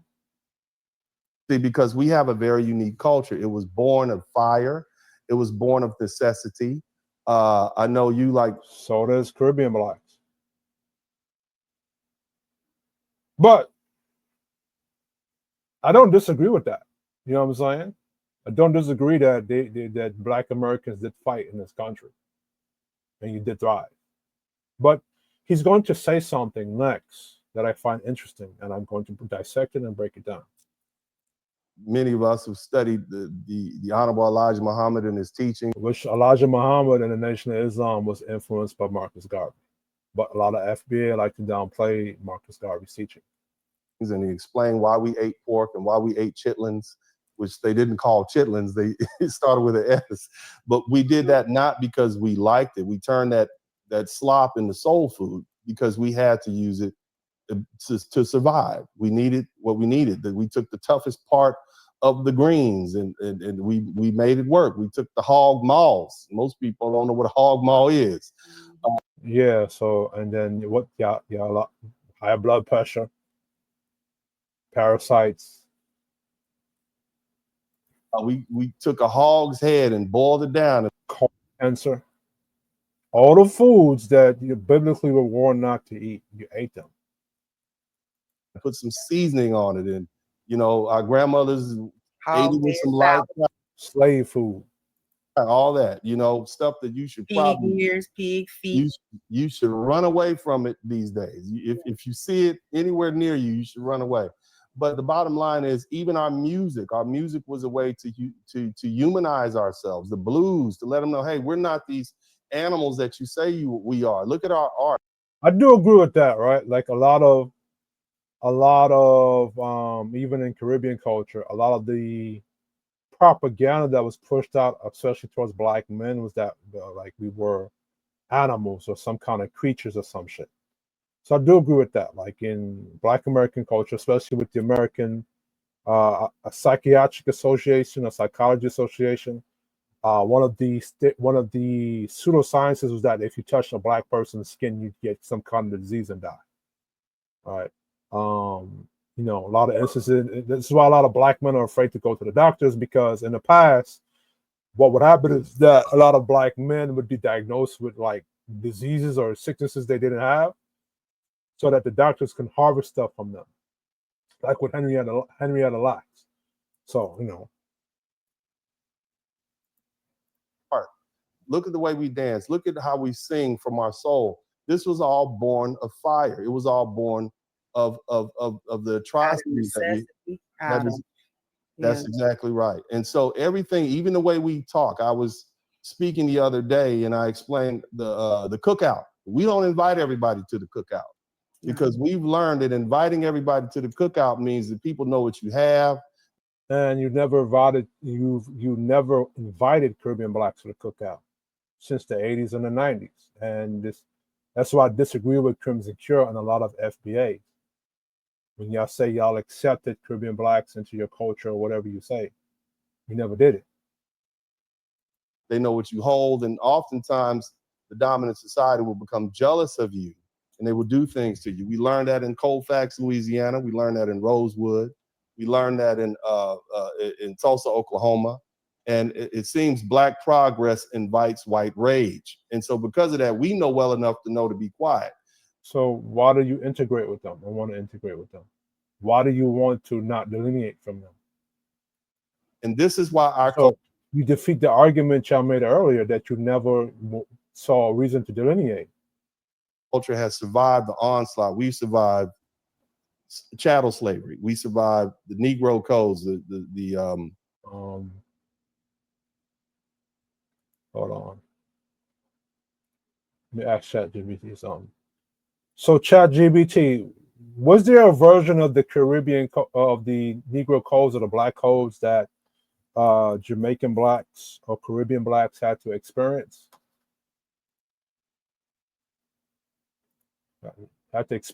And was the Caribbean slavery, particularly in Jamaica, was it more harsh or brutal than that of Black American slavery?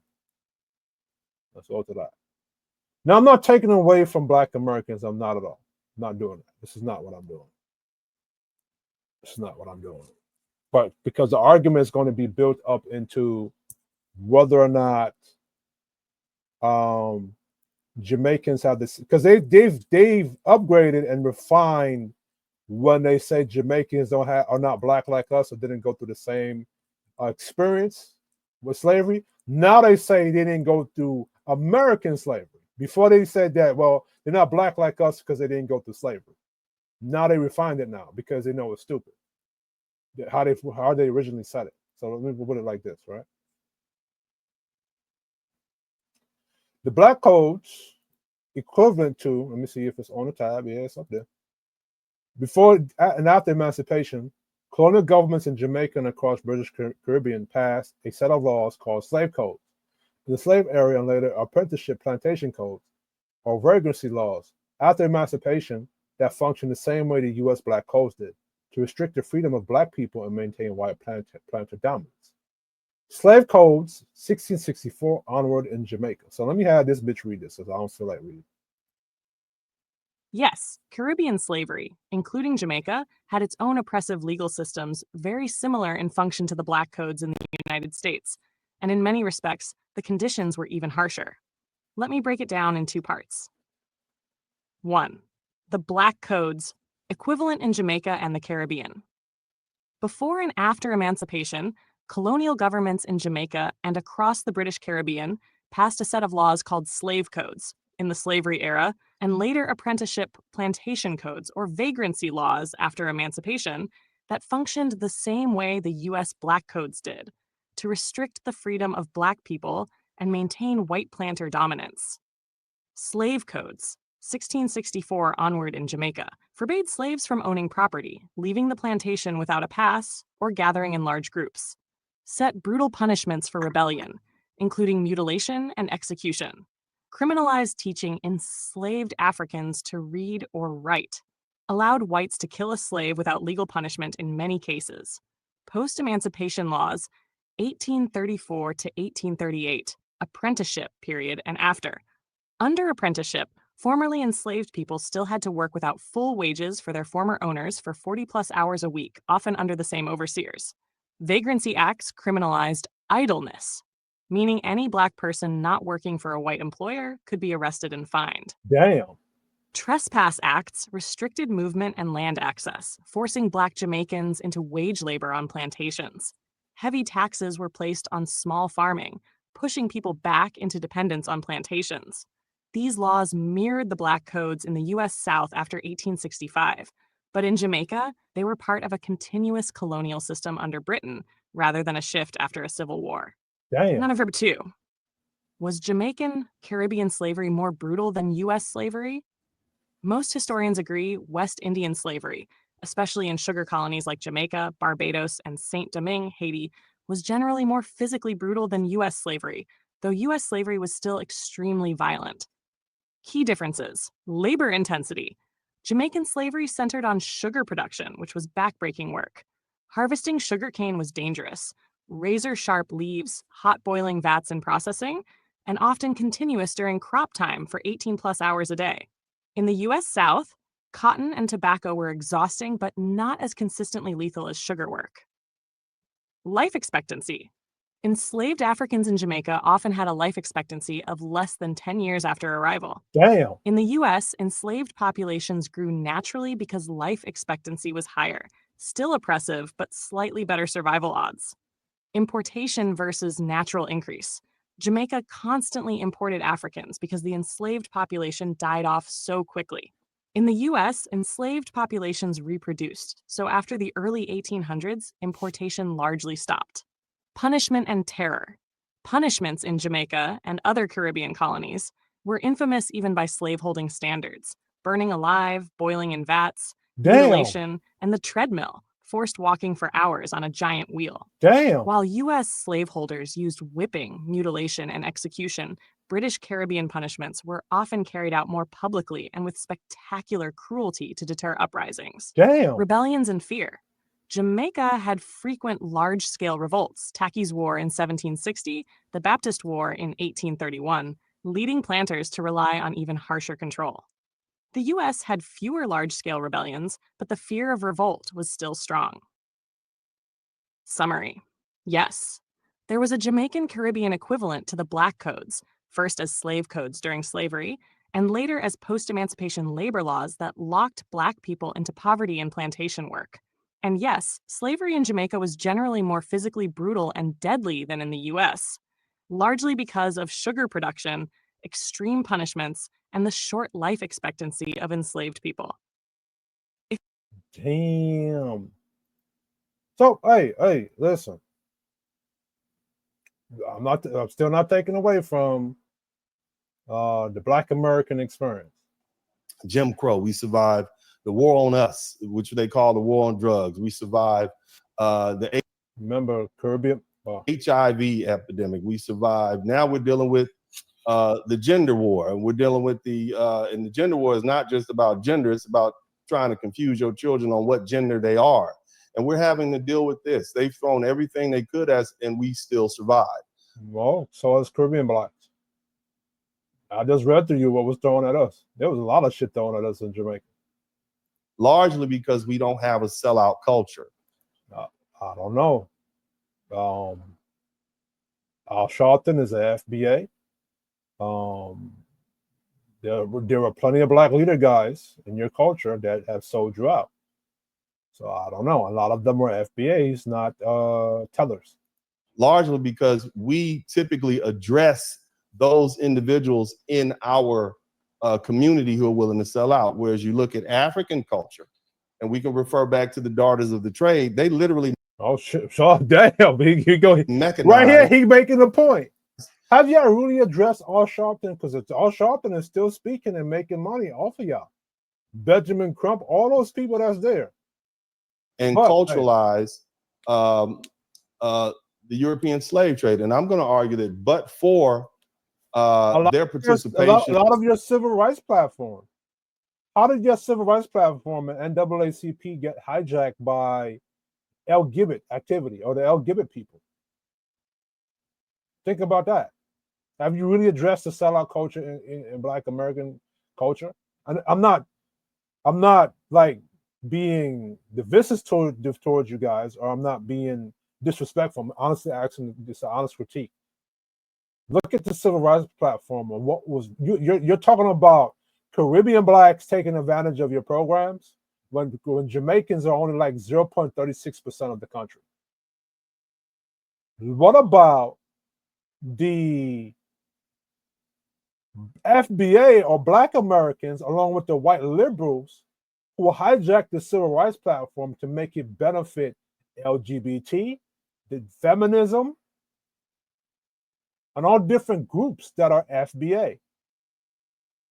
Y'all focusing on Caribbean Blacks and what we doing to y'all, and we really doing nothing to y'all. We just throwing words and insults. Again, let me look at the population of. Let me look at the population of. Share this tab.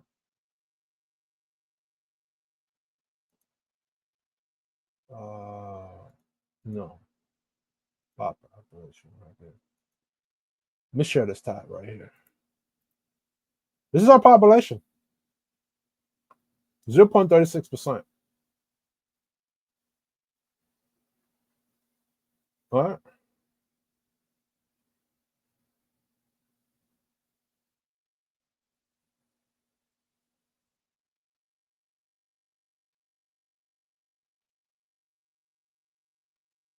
This is our population. So we're not your biggest problem, because most Jamaican Blacks are anti. How should I say this in code? Are not for LGBT activities. But your civil rights platform, hijacked by liberal white people and other FBA, are using it for that. But your focus is on us, not on your own house. It's the same thing white people are doing to Black Americans. White people keep talking about the per capita rates when it comes to murder rate in the Black community. When in white American culture, 60% of them are responsible for 80 to 90% of the serial killings and the school shootings and the mass shootings. Yet, white Americans or white men want to focus on what's going on in Black culture. 60% of American culture, or white American culture, is responsible for 53% of the child molestations in America. Yet, white people want to focus on what's going on within Black American FBA culture. Yet, when it comes to FBA, you guys are focusing on what Jamaicans or you claim Jamaicans are doing instead of focusing on what your own people are doing towards each other. You said you address the sellout culture. Where? You haven't addressed Al Sharpton. You haven't addressed what's going on with the civil rights platform that got hijacked. You're blaming gang culture on tethers or Jamaicans when the sellout culture is going on with amongst your own women that don't like Black American men. The sellout culture is going amongst gang culture that kill Black people and other Black men every day.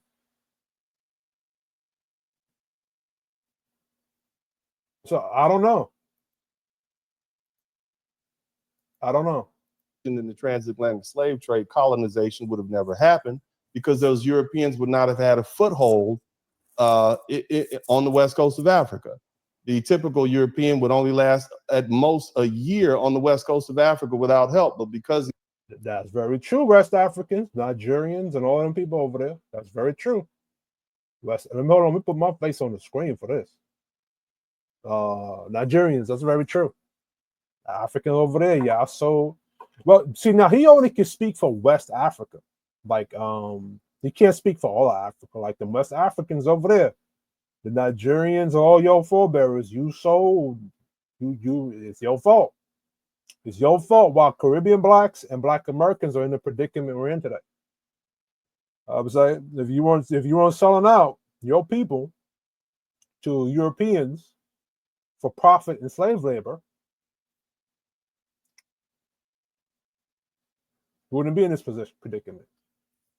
But I'm going to make another pre-recording after this, and I'm going to challenge this brother about slavery argument. Oh, y'all not going to like me. I promise you that. You're not going to like me.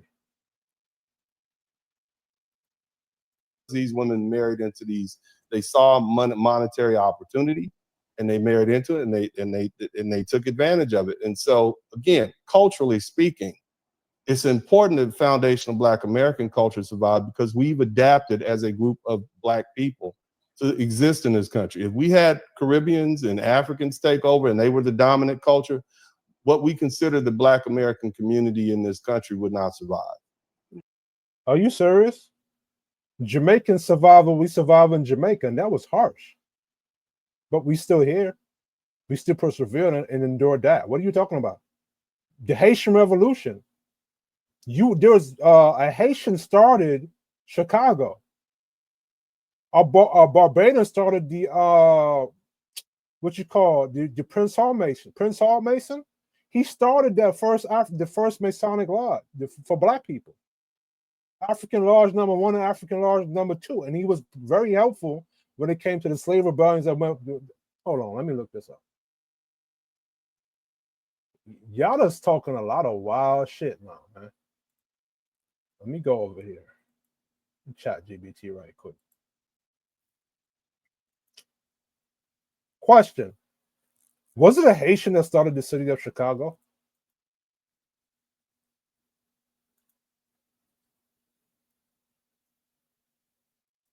Baptiste Pont de Sabri. Say, I don't even know how to say this. Jean Baptiste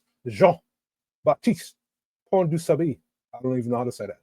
A man of African descent, widely believed to have been born in Saint Domingue, present-day Haiti, in the mid-1700s. Pont was a fur trader and settler who established a prosperous homestead and trading post at the mouth of Chicago River. In the 1780s, his settlement became the first permanent non-native establishment in what is now Chicago, making him the city's recognized founder. Historical details about his exact origins are a little debated. Some sources say he was of mixed African and French ancestry, possibly Haitian-born, while others suggest he may have been in France, in French Canada, to a Haitian father. But the mostly widely accepted version is that he came from Saint Domingue before arriving in North America. Question. Prince Hall, what was his national origin? He's the founder of the Negro Masons or Prince Hall Masonry.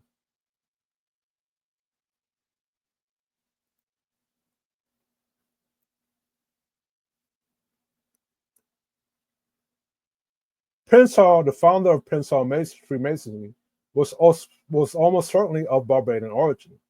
Here's what historians have pieced together about him. Most records suggest he was born around 1735 in Barbados, then a British colony. Ancestry, he was of African descent, possibly of mixed African and European heritage. Migration to North America, he came to Boston sometime before the American Revolution, either as a free man or after gaining his freedom from enslavement. Legacy in 1775. Hall and 14 other free black men were initiated into Masonry by members of a British military lodge. Without membership in white American lodges, he went on to charter African Lodge number 459. In 1789, under the Grand Lodge of England, laying the foundation to what became Prince Hall Masonry, a central institution in black American civic life.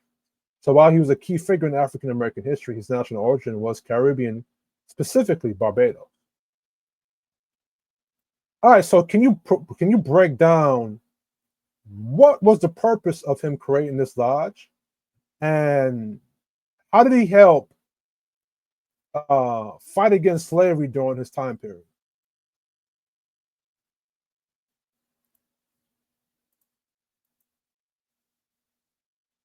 Because white Masonic lodges refused to admit black men into colonies.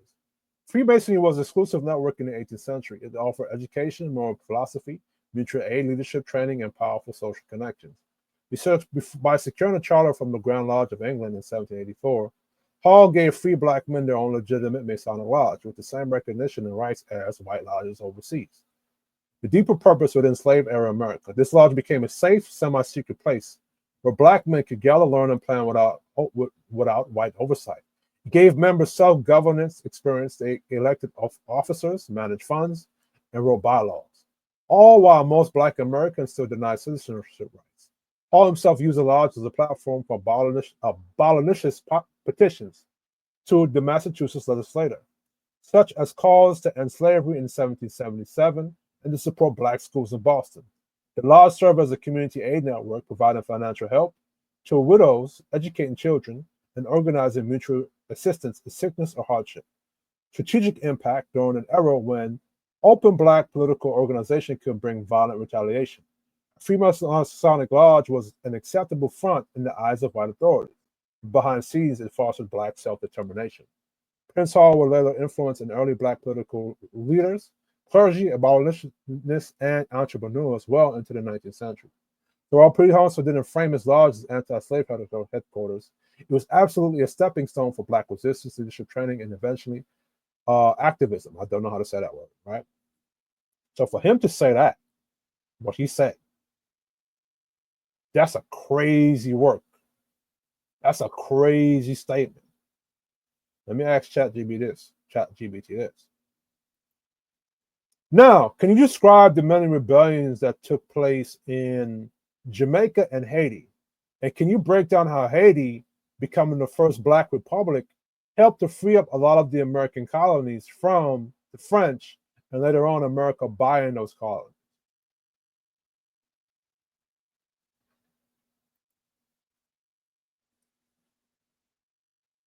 Early Maroon Wars, 1720 to 1739. The Maroons is so. I'm gonna use the ChatGPT bitch to break this down for me. Let's get it. Absolutely. The rebellions in Jamaica and Haiti were pivotal in shaping the Atlantic world, especially the fight against slavery and colonialism. Here's a breakdown. Rebellions in Jamaica. 1. Early Maroon Wars, 1720s to 1739. The Maroons were escaped enslaved Africans who formed independent communities in Jamaica's mountainous interior. The First Maroon War, 1728 to 1739, was a series of guerrilla battles between Maroons and the British colonial forces. The Maroons successfully resisted British control and won a treaty granting them autonomy. The Second Maroon War, 1795 to 1796, also involved Maroon resistance, but ended with many Maroons exiled to Nova Scotia and later Sierra Leone.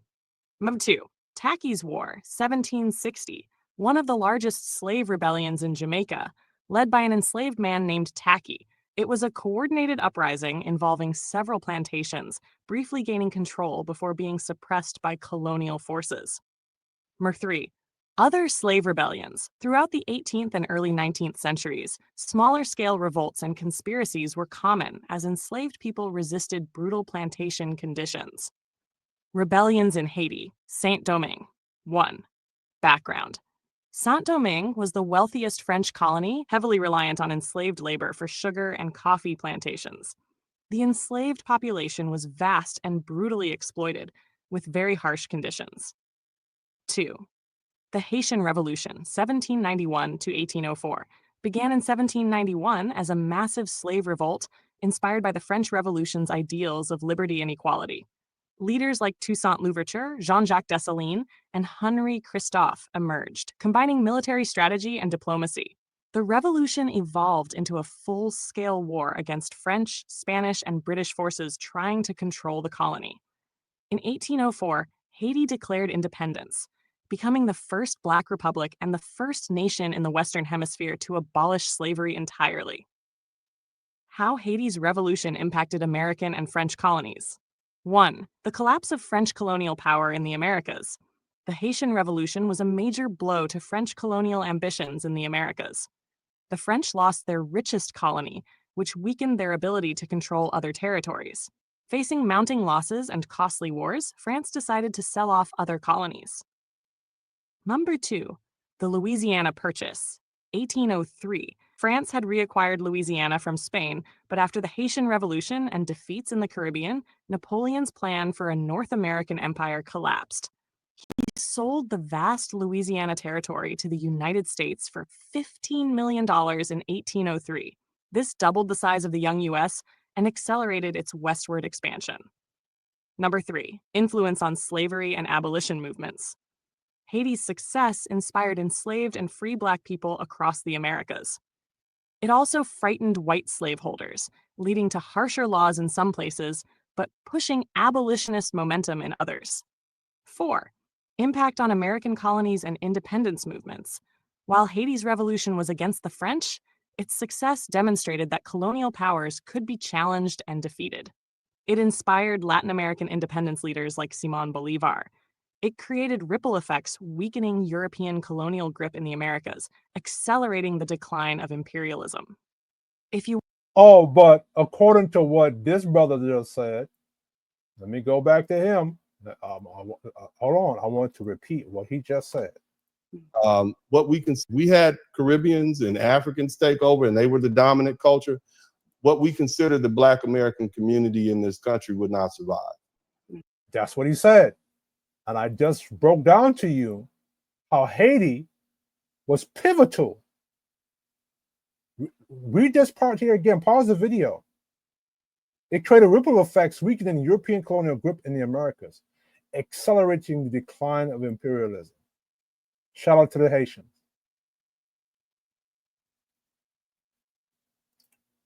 ChatGPT, wasn't there a Jamaican that went to Haiti to help them start or organize the Haitian Revolution? And can you talk about some of the other rebellions that took place in Jamaica? And how influential was those rebellions towards the rest of the Caribbean?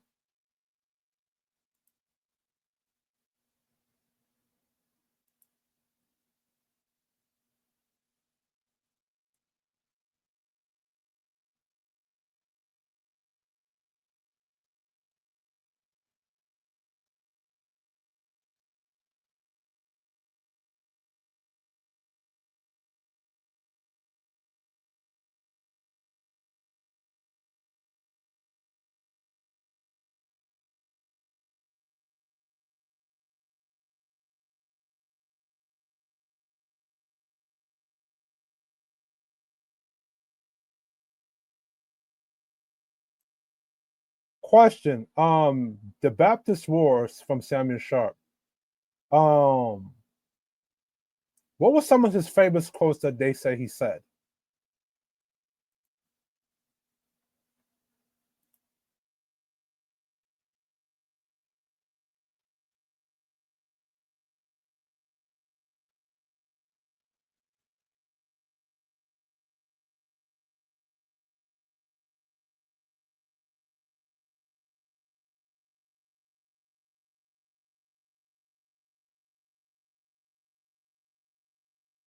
All right.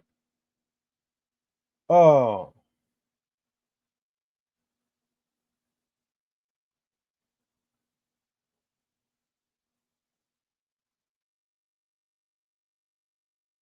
Let me see something here. No.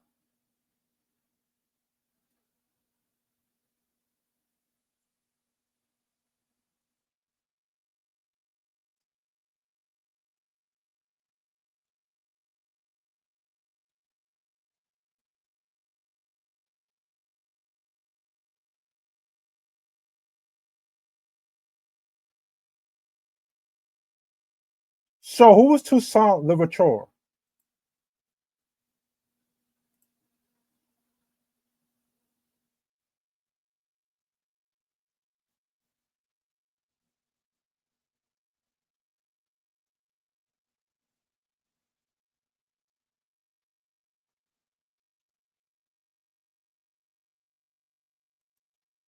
Didn't one of those Haitians, one of the Haitian leaders, weren't they sent to Jamaica first and then they went to Haiti to help them?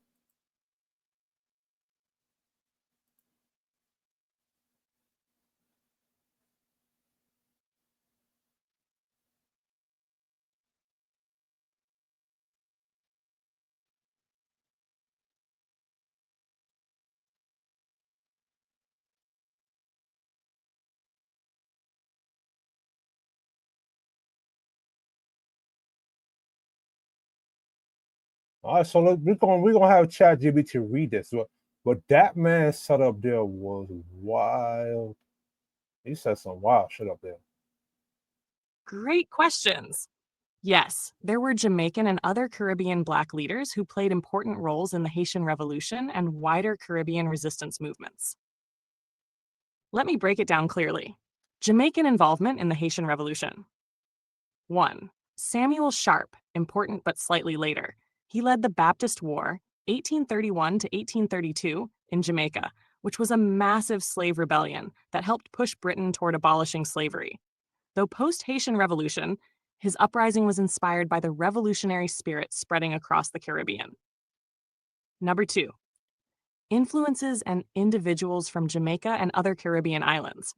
While the Haitian Revolution was primarily led by Haitian-born Black and mixed-race leaders like Toussaint Louverture, free and enslaved Africans from other islands, including Jamaica, Trinidad, and Grenada, migrated or sent support to Saint-Domingue. One often mentioned figure is Jean-Baptiste Bellay, who was born in Senegal but lived in the Caribbean, later becoming a Haitian revolutionary leader and politician. Direct documented evidence of a specific Jamaican individual founding or organizing the Haitian Revolution is scarce, but there was definitely inter-island solidarity, communication, and cross-pollination of revolutionary ideas. Other major Jamaican rebellions. 1. The Maroon Wars, 1720s to 1739 and 1795 to 1796. As I mentioned, the Maroons were escaped enslaved people who created free communities and fiercely resisted British colonial control. Their victories forced the British to negotiate treaties recognizing their autonomy. These wars inspired enslaved people elsewhere by showing that sustained armed resistance could force colonial powers to the negotiating table. Number 2. Tacky's Rebellion, 1760. This was one of the largest slave revolts in Jamaica's history, coordinated across plantations. Although ultimately suppressed, it showed the depth of enslaved resistance and fear among slaveholders. Through the Baptist War, 1831 to 1832, led by Samuel Sharp, this was a large-scale, mostly non-violent slave rebellion rooted in religious and freedom ideals. It caused widespread disruption and pushed Britain to accelerate abolition. 4. Smaller revolts and acts of resistance. Countless smaller rebellions, work stoppages, escapes, and everyday acts of resistance took place. They created a constant state of tension on plantations. Influence of Jamaican rebellions on the Caribbean and beyond. 1. Inspiration for other rebellions. The Jamaican Maroons' successful resistance showed enslaved people across the Caribbean that freedom was possible through armed struggle and negotiation. Rebellions like Tacky's War and the Baptist War spread fear among colonial powers. Y'all get the drift, right? I want to read this though. This is what one of the, and every time remember when Killmonger and Black Panther said, "I'd rather die than be a slave." Look at this. Famous quotes and sentiments attributed to Samuel Sharp on freedom and justice. Better to die upon yonder gallows than live in slavery. That's something that Killmonger said in the Black Panther movie, the first one. All right. So when that brother said up there that which is crazy. I'm gonna put this. I want to read this. I want to read this. I want to read this. Hold on. Toussaint Louverture is one of the most legendary leaders of the Haitian Revolution and a towering figure in the history of anti-slavery and anti-colonial movements worldwide. Here's a clear breakdown of who he was and why he's so important. Who was Toussaint Louverture? Born around 1743, probably in Saint-Domingue, modern-day Haiti. He was born into slavery, but gained his freedom before the revolution began. Background. He was highly intelligent and well-read, known for his leadership skills, strategic mind, and deep knowledge of both African and European military tactics. Role in the Haitian Revolution. Toussaint emerged as the principal leader of the slave revolt that began in 1791. He was a brilliant military commander who transformed a group of enslaved rebels into a disciplined, effective army. He negotiated skillfully with the French, Spanish, and British powers, often switching alliances to serve the cause of Haitian freedom. By 1801, he had effectively ended slavery in the colony and was ruling Saint-Domingue as a semi-autonomous governor under French authority, drafting a constitution that abolished slavery and declared equality. Legacy and impact. Toussaint is often called the Black Napoleon because of his military genius. Although he was captured by Napoleon's forces in 1802 and died in a French prison in 1803, his leadership paved the way for Haiti's full independence, declared in 1804 by his successors, like Jean-Jacques Dessalines. His fight struck a huge blow against slavery and European colonialism and inspired enslaved and colonized peoples globally. Toussaint's story is a symbol of Black resilience, leadership, and the struggle for freedom. Why he matters today. He's remembered not just in Haiti, but across the African diaspora as a symbol of Black empowerment and revolutionary courage. His life challenges narratives that deny Black agency and intellectual leadership in history. But the brother up there said, bro,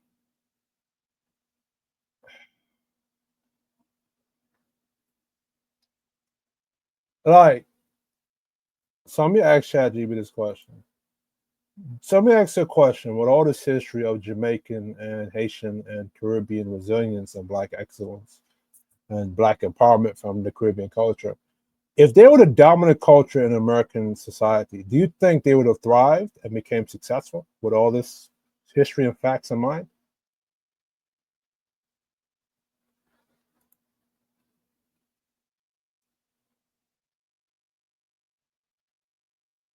True, chat.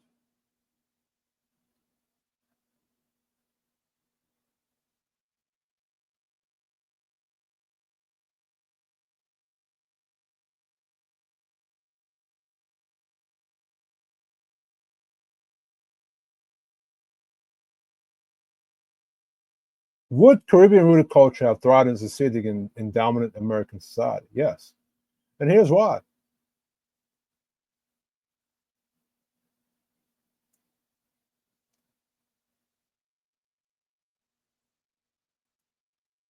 And would they have survived American slavery and American oppression, just like Black Americans did? You want to have ChatGPT bitch read this.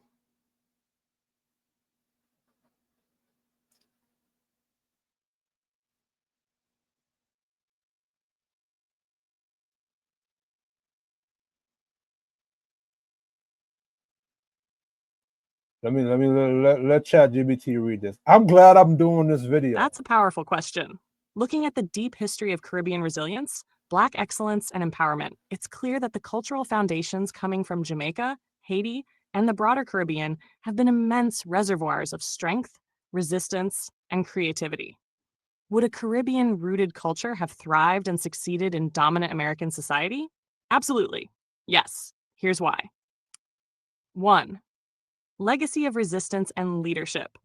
Caribbean people cultivated remarkable leadership and organizational skills through centuries of resisting slavery, colonialism, and oppression. Figures like Toussaint Louverture, Samuel Sharp, and the Maroons didn't just survive. They led successful revolts, created autonomous communities, and shaped political movements. This legacy shows a foundation of resilience and strategic thinking essential for thriving anywhere. 2. Cultural richness and adaptability. Caribbean culture is a dynamic blend of African, indigenous, European, and Asian influences that fostered innovation in language, music, religion, and social organization. This cultural adaptability is a key ingredient for success in diverse and competitive societies. 3. Strong community networks. The Caribbean diaspora has historically relied on tight-knit community support systems, mutual aid, and collective uplift. These networks foster economic, social, and political advancement, which are essential for any dominant culture to thrive. 4. Influence on broader Black culture in America. Caribbean immigrants and their descendants have shaped American culture in profound ways, from the Harlem Renaissance to reggae's global spread to leadership in civil rights and politics. Caribbean culture's values of self-determination, education, and pride have been central to Black empowerment in the U.S. 5. Obstacles and structural barriers. The reason a Caribbean-rooted culture hasn't been fully dominant in American society largely isn't about lack of ability or culture. It's about systemic racism, economic exploitation, and cultural erasure imposed by dominant power structures. Despite these barriers, Caribbean culture thrives underground and in diasporic pockets, proving its resilience and potential. So if the conditions were different, if Caribbean-rooted values of resistance, community, and leadership were truly allowed to flourish without systemic suppression, the Caribbean cultural legacy could absolutely have become a dominant, successful, and enriching force within American society. So what this brother just set up here, I'm sorry, but you don't know what the fuck you're talking about. It's evident by the fact that, and I've looked up the stats. There is a study that talked about the self-unalivement rate of Black men, and Caribbean men have the highest rate of self-unalivement in America. So when you start looking at Black men who unalive themselves, it's Caribbean men, because their culture is not adapted to deal with what we deal with here in the United States. So I just showed you that what he just said is full of shit. It's bullshit. If Caribbean Blacks can survive what they dealt with in British colonialism, which was worse, then they could have survived American culture. Now, I'm going to agree with what he said a little bit. And here's where this comes into play. So he's correct, right? When he says suicide attempts versus complete suicides. A study analyzing lifetime, so you have to put what people say into context and where it comes from. And this is where I come in, right? Suicide attempts versus completed suicides. A study analyzing lifetime prevalence found that Caribbean Black men had the highest rate of suicide attempts among several Black ethnic sex groups, with a lifetime prevalence of about 7.5% higher than African Americans at 4.0%. Now, 4.0%, that's high. Well, I don't know high out of what number. What's the raw numbers that percentage is coming from, right? And then I put the source there. However, this refers specifically to attempts, not completed suicides. So it's not completed suicide, it's an attempt. So he's missing, he's not speaking correctly. According to the CDC, between 2020 and 2021, the suicide rate among non-Hispanic Black males increased by 11%, rising from around 13.1 to 14.6 per 100,000. So these figures do not offer breakdowns by Caribbean heritage. They represent a broader non-Hispanic Black male population. So they're going to blame this on Caribbean Black men. No. All right. But there is a suicide rate amongst, or attempted suicide rate amongst Black American men. But we rather speak on or blame things on Caribbean Black men. Now, he said that in the context of we wouldn't be able to adapt or survive this American culture. Let's go into why, right? And they don't have they don't have the numbers to track it directly. Right? Suicide attempts, Caribbean Black men have a higher lifetime attempt rate than other Black male groups, right? So there's other Black male groups like Black Americans, or I guess Hispanic Black or non-Hispanic Black, right? There's limitation on subgroup data. There's no clear data isolating Caribbean Black men in the suicide mortality rates, right? Yes, Caribbean Black men show a notably elevated rate of suicide attempts compared to some other Black male subgroups. However, when it comes to completed suicide, data specific to Caribbean Black men is lacking. So we can't definitively say whether their suicide mortality rate is higher or lower than other groups. Overall, non-Hispanic Black males in the U.S. have experienced rising suicide rates in recent years. So that's across Black American men too. If we're talking about why Caribbean Black men in America might show higher suicide attempt rates, the research and community perspective point out to a combination of factors. So the context is important, right? Cultural pressure and masculinity norms. Many Caribbean men are raised in environments where emotional vulnerability is stigmatized, right? So in places like Jamaica, being men in Jamaica or being patriarchal, that is a high standard, right? And a lot of times, and you see this within Black American communities too, especially up here on Twitter or up here on social media, on YouTube, right? Jamaican men or Caribbean men, we're not allowed to be vulnerable. We're not allowed to show emotions. We just, and then when you put it in the context of places like Jamaica, where the competition is fierce and rough, that's even worse. And you're expected to protect, provide, and produce. And on top of that, masculinity is the standard for that in Jamaica is very high, right? In the US, that pressure can intensify because showing distress is often equated with weakness, making it harder to seek help, right? So the matter of it is not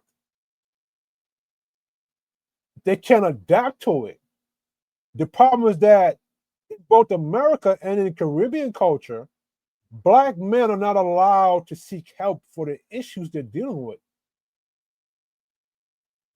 So you're just adapting in your sicknesses. You're adapting into what's wrong with you instead of fixing what's wrong with you. Because there's a stigma against Black men being fucking humans, whether you're Black American or you're Caribbean Black. And excuse me for cussing Crimson Cure and to the brother, but you're making it sound like it's an insult, like that shit is a good thing. That you're denied as a Black male, whether you're Black Caribbean or Black American, the right to be a fucking human being. And it sounds like you're making it as an insult. Immigration stress or an identity conflict. Caribbean immigrants and their US-born sons often experience a clash between traditional Caribbean values and African American cultural dynamics. This identity tension can create feelings of isolation or alienation from both communities. So now, Caribbean culture and traditional Caribbean values, I've experienced that with my father, right? My father wanted me to go to big college to get a big degree because he's still in that mindset that having a big degree is a high status thing in America. Or he could show me off to people to say, yo, my son got a big degree. Really and truly, there's people that are in trades and making more money and more successful than college educated folks. And education is a big thing within Caribbean culture, especially if you're a male. If you're a female in Caribbean culture, you get more slack and you get more leeway. But for the men, it's not, right? But me, because I'm a Taurus and I'm very stubborn, like I had to, and I'm basically the black sheep in my family. Right? There's a couple black sheeps in my family, myself, my older brother and a couple of my cousins. Like we because we didn't fall under what the traditional Caribbean value standards was.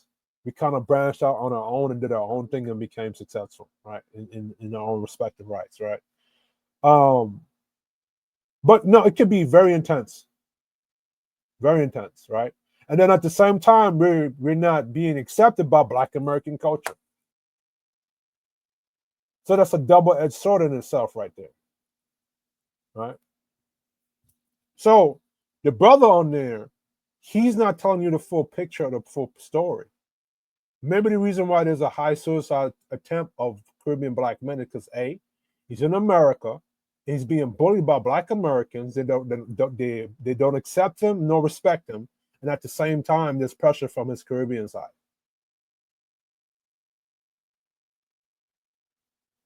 And at the same time, Black men in general, our masculinity is not respected. We're not allowed to be vulnerable. We're not allowed to seek help. It's a stigma. You're a bitch ass nigga if you're a Black man and you show vulnerability and you go to find help. You're weak. That's how Black men, whether it's Caribbean Black men or Black American men, treat issues of mental health going on with each other. You're a bitch ass nigga if you want to go to therapy. You're a bitch ass nigga if you're vulnerable. This is how we treat it. But the brother up there, he turned it into like, yo, Caribbean Black men, you wouldn't be able to handle this because you have a high suicide attempt rate or you have a high suicide rate, so you wouldn't be able to adapt. I'm supposed to be able to adapt to a world that rejects me, from both Black community that rejects me. Caribbean culture doesn't, Caribbean culture has a standard for me. And if I don't meet that on their end, I'm rejected too. And at the same time, masculinity or me being vulnerable amongst other Black men, that's seen as weakness or bitch assness. But he's not giving you that context and he's not painting that picture. He's just using it as like a knock or strike against Caribbean masculinity, or like we're weak, which I showed you that's not true, right? Economic displacement and underemployment. Even with education, Caribbean Black men may face underemployment or job market discrimination in the U.S., creating frustration and loss of purpose, diminished self-worth, family separation, and relationship stress. Immigration patterns often cause long-term separation from family during formative years and in adulthood. Caribbean men sometimes struggle with strained relationships, especially if U.S. dating norms conflict with traditional expectations, because U.S. dating norms are not traditional. The U.S. dating norms, the average Black woman, whether it's Caribbean Black woman or Jamaican Black woman, expect a Black man to be traditional while she gets to be lazy and not do shit. So that's confusion. And then y'all saying that we're taking in resources. How are we taking y'all resources if we're facing the same discrimination in the job market? And we're expected to be protect, provide, and produce, but we're getting the fake. Like Jamaican Blacks are not benefiting from DUI or affirmative action. Especially Jamaican Black men, maybe Black women, but not Jamaican Black men. Lack of targeted mental health support. Most mental health outreach lumps all Black men together, ignoring Caribbean Pacific cultural nuances, migration trauma, or the way spirituality or pride intersect with mental health care, right? It's not as simple as can't handle the pressure. Both Caribbean Black men and Black American men face intense pressures in America, but the type, source, and timing of those pressures can differ. Here's a distinction. Shared challenges. Race and discrimination. Both groups deal with systematic racism, employment bias, and media stereotypes. Masculinity under attack. In America, both Caribbean and Black American men experience cultural narratives that portray them as threats, failures, or irrelevant. Right? So rather this brother tell you that the suicide rate is high, not because of weakness, but because of them being attacked by America and masculinity being under attack or discriminated against, he's making it a weakness. and it's a slight. That's low key disrespect. And Caribbeans, we pick it up, but when we point it out, it's like they're saying that they're being divisive, but we hearing it, but they want to play like it's not disrespect, right? Unique Caribbean male pressure. Immigrant identity shock. A Caribbean man might grow up in a majority Black society where race is not the constant and defining factor. In the US, race becomes central overnight, often in a negative way. That's a psychological whiplash. Black American men have been socialized to navigate since birth. So I'll give him that, right? Black American men had to adapt to that, and they're more equipped to deal with that than the Caribbean Black men who just get here. But then there's been Caribbean Black men that's been here since the early 19th century that have been able to learn to navigate that as well, right? Cultural displacement. He may lose the status he had at home, whether that's his accent being mocked, credentials being undervalued, or tradition being misunderstood. Pressure to outperform. Immigrant parents often push their sons to succeed as proof that coming to America was worth it. That's extra weight on top of normal life struggles, right? So oftentimes, like with myself, and I said it, myself, my older siblings, there has been a big pressure on us to outperform. You know, my older sister, now, she didn't get that pressure. You know what I'm saying? She was often given the slack. Now, if my sister heard this live, she's not gonna like me for saying it, but it's the fact. Like, for example, myself, I had what you call cardiomyopathy, so my heart was enlarged. I used to play football and heavy into sports, which I still am, right? I do martial arts now and MMA. But my father didn't want to recognize that. He was still pushing me to outperform more than I could or was able to. And there were certain things that set me back. Like I can't get a regular job because of my heart condition. It just is just difficult to do, especially, you know, in things like construction or whatsoever, or trades, which is what I want to do, right? And I'm doing those stuff anyway. But he doesn't understand that. He's still pushing me into doing those things. And I suffer from this issue since I was 16 years old, right? But although I've seen other Caribbean kids and you know, especially with the boy and the male children being pushed to outperform things. You know what I'm saying?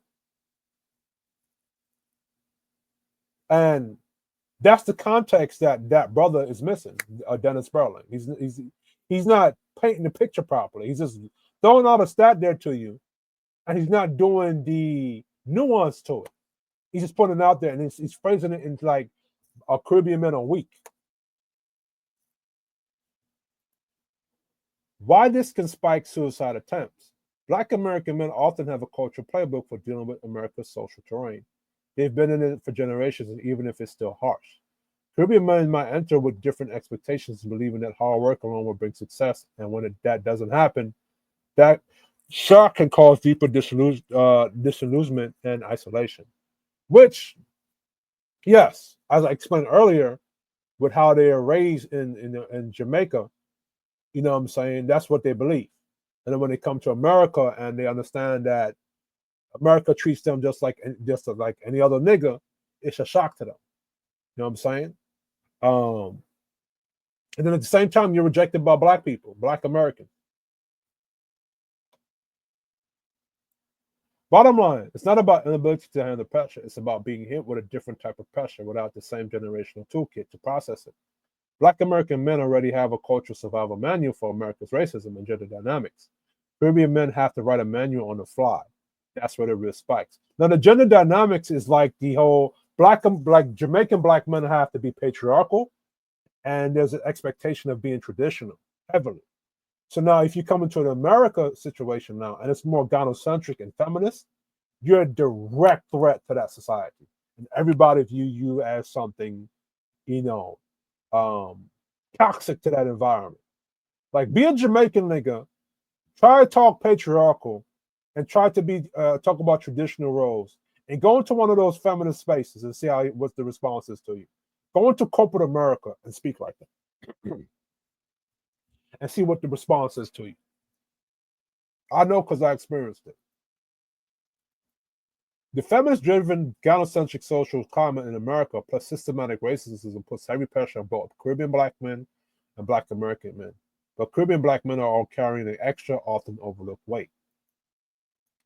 The cultural acceptance gaps. Since at least the 1960s, there's been tension and stigma between some Black Americans and Caribbean blacks. Caribbean contributions to the civil rights movement, example Stokely Carmichael, Kwame Ture, Shirley Chisholm, Marcus Garvey, earlier movement haven't erased stereotypes, like being called foreign, different, too proud, or thinking they're better. This means Caribbean black men often walk into Black American spaces, having to prove their blackness while still facing racism. Now, I want to show you Kwame Ture, because Kwame Ture is important to this topic. Something that was being said earlier. Let me look for it. No.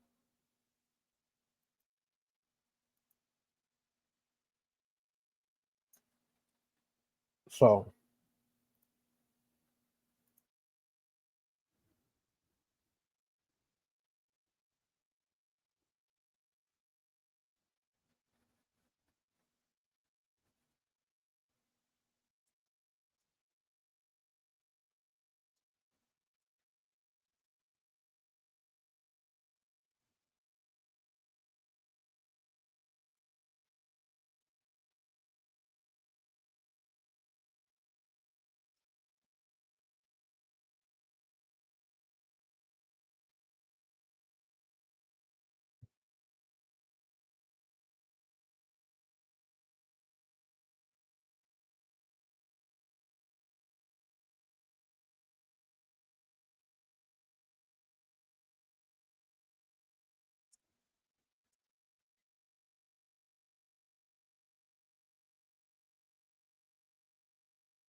but as the brother said, if society was ruled by Caribbean blacks or African blacks, like, or dominated by it, they would fail. They wouldn't survive.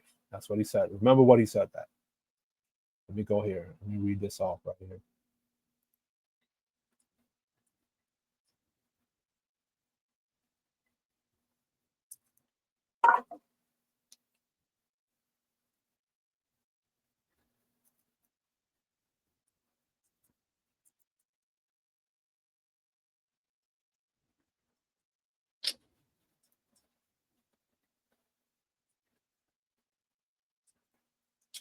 Hold on, I forgot to put the damn thing on the damn thing. Hold on, my bad. Ugh. So this is on Stokely Carmichael. So I don't know what I should do. I'm gonna play this again. Great question. The emblem that Stokely Carmichael helped popularize during his time with the Lowndes County Freedom Organization, LCFO, in Alabama, is often called the Black Panther symbol. This was around 1965, when Carmichael and others created the LCFO as a Black political party, symbolized by a Black Panther to represent strength and self-defense. However, the Black Panther Party for Self-Defense, founded in 1966 in Oakland, California by Huey Newton and Bobby Seale, independently adopted the Black Panther as their emblem. They chose the Black Panther because it was already a recognized symbol of Black power and resistance, partly inspired by the LCFO's use of the panther. So to answer your question, Stokely Carmichael's LCFO created the Black Panther emblem first in a political context in Alabama. The Black Panther Party later adopted that symbol independently to represent their movement. The Black Panther Party's emblem became the most famous and enduring version, and it's the one commonly associated with Black power activism today. In short, Carmichael and the LCFO originated the Black Panther symbol in a political party context, and the Black Panther Party took that symbol and made it iconic worldwide. If you want, I can share more about the history of the Black Panther symbol, or the differences between the LCFO and the Black Panther Party.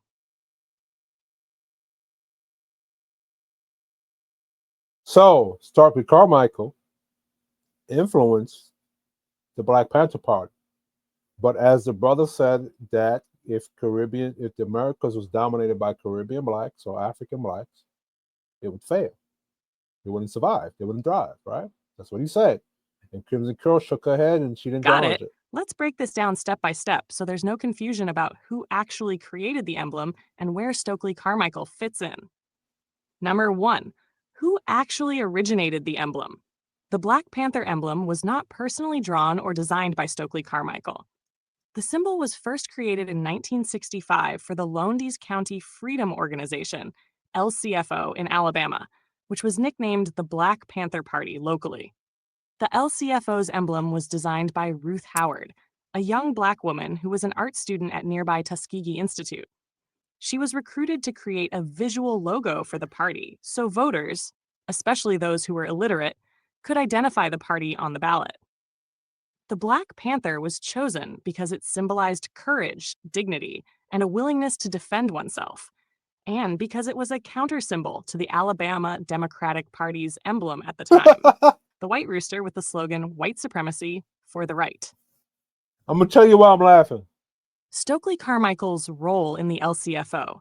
At the time, Stokely Carmichael was a field organizer for the Student Nonviolent Coordinating Committee, SNCC, working in Lowndes County, Alabama. He didn't design the emblem, but he helped organize, promote, and popularize the LCFO, and therefore played a big role in spreading the Black Panther symbol into national consciousness. Under Carmichael's organizing, the LCFO became an all-Black independent political party, a direct challenge to white-controlled politics in Alabama. His charisma, speeches, and later leadership in SNCC helped associate him with the Black Panther as a political symbol, even though the artistic creation came from Ruth Howard. Number 3, connection to the later Black Panther Party. In 1966, when Huey... So you get the picture. Now, I was laughing because I'm trying to figure out, why are Black people democratic today? So when Crimson Cure said, you can't see a reason why you want to delineate from white people or white culture, why did the Black Panthers exist? Why was Stokely Carmichael creating these things? What's the white supremacy? What the Democratic Party's emblem at the time, the white rooster with the slogan "White Supremacy for the Right." And Black people, why are you Democrats?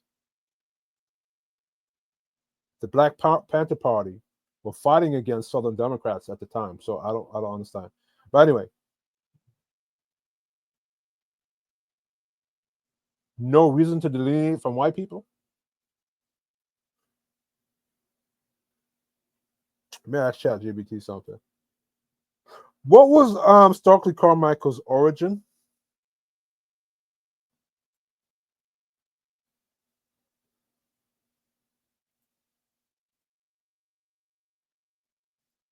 By the way, while that's loading, show you how this.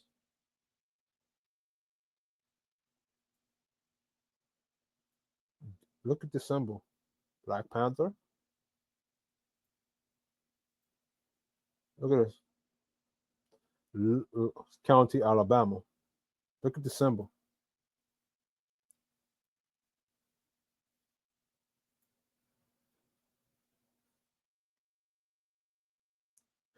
African Americans in the central Alabama Black Belt counties. The organization failed to win any election. Its influence was felt far beyond Alabama. By providing the foundation for the better-known Black Panther Party for self-defense that rose in Oakland, California, known for years as Bloody Lowndes. The county had a well-deserved reputation for brutality and entrenched racism. Although the population was roughly 80% African American, no Black resident had successfully registered to vote. Stokely Carmichael, organizer for the Student Nonviolent Coordination Committee, and who had recently coined the phrase Black Power, was dispatched to Lowndes County to register voters in the summer of 1965. Members were losing faith in the nonviolent approach taken by civil rights organizations, namely the Southern Christian Leadership Conference. And Carmichael founded the Lowndes rural Black population armed and willing to defend itself. Carmichael and other organizations, however, were able to register only about 250 African American voters by August 1965, each of whom were required to pass a literacy test. After the passage of the Voting Rights Act of 1965, which prohibited such measures to determine eligibility and providing enforcement provisions, the number of black voters increased, but so did white resistance and intimidation. Carmichael was not the only one growing impatient that year. Local activist John Hurlett and founder and leader of the Lowndes County Christian Movement for Human Rights began seeking assistance from SNCC after being repeatedly refused help by the SCLC. Carmichael and other NSCC volunteers joined with Hurlett's fledgling organization, which was also trying to register black voters. Y'all get the point. But the brother on there said that, if Caribbean blacks and others had been dominant culture, you wouldn't have survived. Okay. That's crazy. That's insane. You know what I'm saying? But let me go back to ChatGPT on something.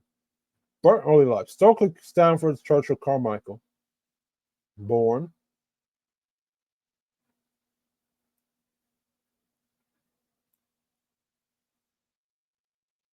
all right.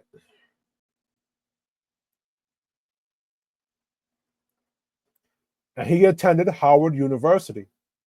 Remember earlier, this brother said that the resources should be for black, specific to Black Americans, but this Caribbean black who attended Howard University in Washington, D.C., right? He played an influential part in Black America. And when it came to the Black Panther symbol and organizing this thing right here. And then he coined the phrase Black Power. But you know what? I do agree. I agree that the resources should be specific to Black Americans. I agree. I do agree. Because when I showed you earlier, I'm getting tired of Black Americans not downplaying the contributions of Caribbean blacks to Black American culture and their identity. They don't want to admit it. So I agree. The resources should be set towards Black Americans. And Caribbean blacks, take yourself out of Black American conversation. Oftentimes, unless they're lying about you or talking things about you that are not true. When I speak, I'm going to say Madam Crimson Cure. Oftentimes when I speak, I don't give this backdrop. And the reason I don't is just because I don't have time to do it. But my modus operandi has a lot to do with what I already know. See, I've done the homework. I put the homework. I grew up in what we would call a conscious community and not one where you learn on YouTube. I was one of the... This is true. FBA's disagreement with other Black diasporas is outright hate with the vitriol I'm seeing and hearing. This person is not correct. I mean, this person is not incorrect. This person is correct. Is actually correct about what this person is saying. That's what I'm seeing. This is why I'm doing the video. I was the child looking at the big wooden... And brother, you haven't done the homework or the research. Because you would have found what I found if you did it. TV while the people, my mother and all those folks were sitting in the kitchen listening to Shaka Musa Barashango and Honorable Minister Louis Farrakhan, all these different people. Minister Farrakhan is Trinidadian. Hold on. Let me go here. Does Minister Farrakhan have Caribbean roots too? And can it's safe to say that a lot of the Nation of Islam were Caribbean blacks as well?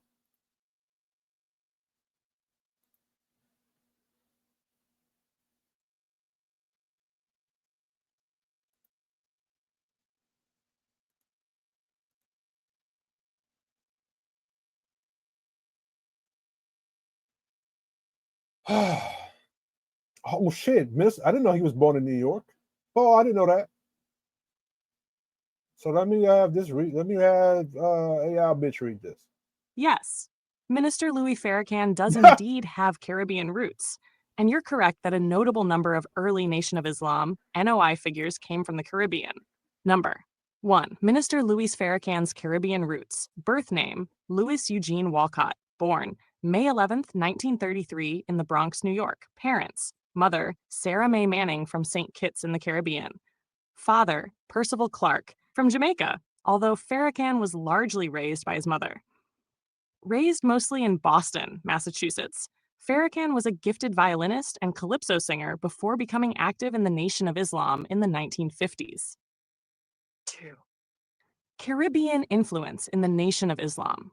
Historically, a significant number of early and mid-20th century Black nationalist leaders, including those in the Nation of Islam, had Afro-Caribbean backgrounds. This came from a mix of Marcus Garvey's influence. He was Jamaican, and his UNAA had a massive impact on Black nationalist thought in the US. Caribbean immigrants often bringing a pan-African, anti-colonial worldview, settling in major US cities, New York, Boston, Chicago, where NOI recruitment was strong. Examples of Caribbean-connected figures in or linked to the NOI. Louis Farrakhan, St. Kitts, mother, and Jamaica, father. Malcolm X, mother, Louise Little, was from Grenada. Clifton DeBerry, early NOI member from Mississippi, but influenced by Garveyites, many of whom were Caribbean. Other Garveyite veterans in Harlem, many later entered the NOI or worked alongside it in the 1930s, 50s. Nasher 3. Can we safely say many were Caribbean Blacks?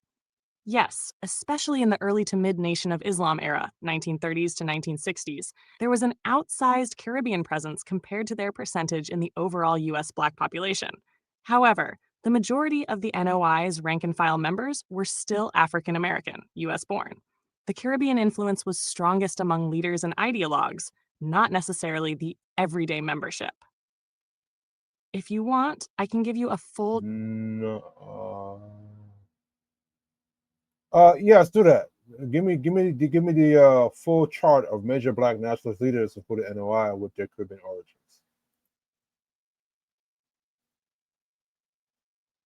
Let me see that.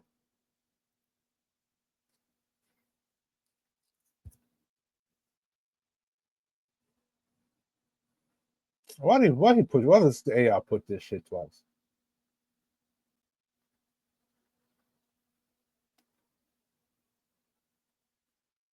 I think this is what?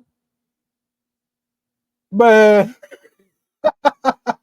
sometime with this shit in AI.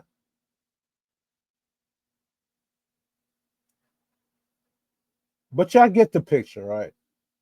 I didn't know Louis Farrakhan was born. I mean, Minister Farrakhan, my bad, was born in New York. New York has produced a lot of great, talent and great people, bro. I'm just saying. So Mr. Farrakhan is from Caribbean influence. Malcolm X is from Caribbean influence. His mother was Grenada, and his father was influenced by a Garveyite. All right. I don't know who that is. I don't really like the communists, so I don't like feminism. So whatever this motherfucker is, I don't care.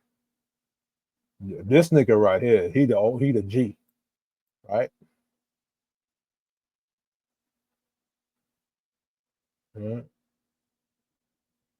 NAACP.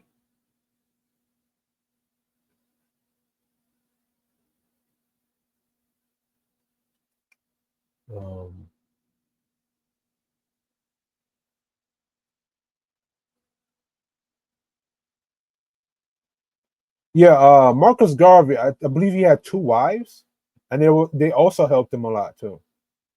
You have to go read his autobiography and stuff. Anyway, was the Harlem Renaissance, was that influenced by Caribbean, by Marcus Garvey and Caribbean culture?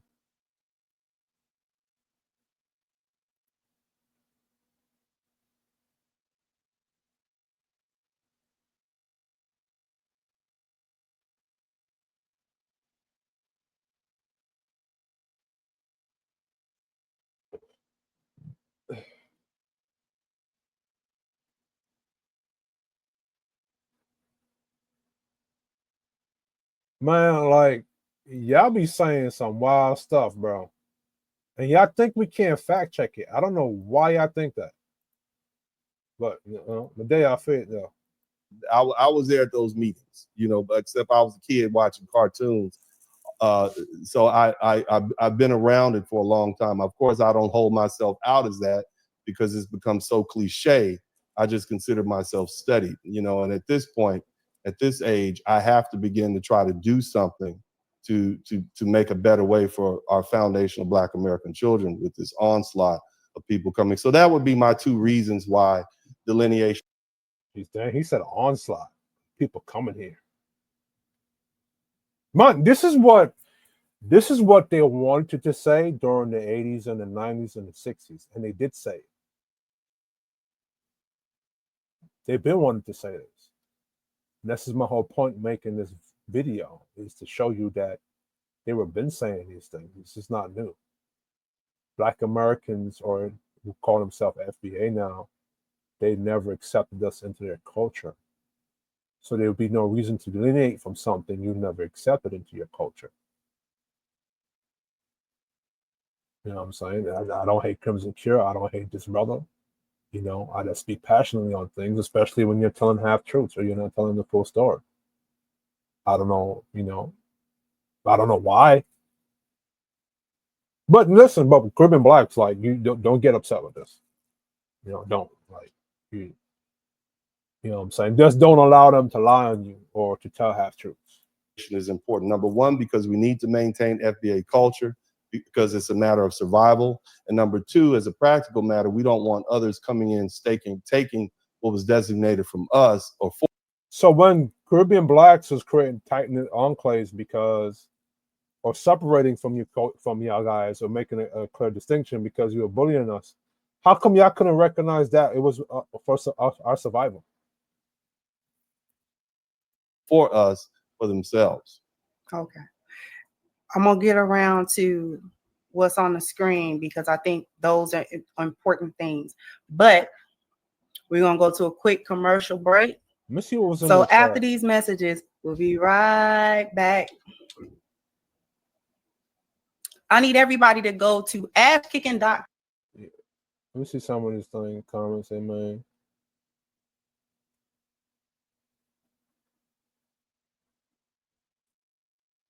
This comment right here, right? This one right here.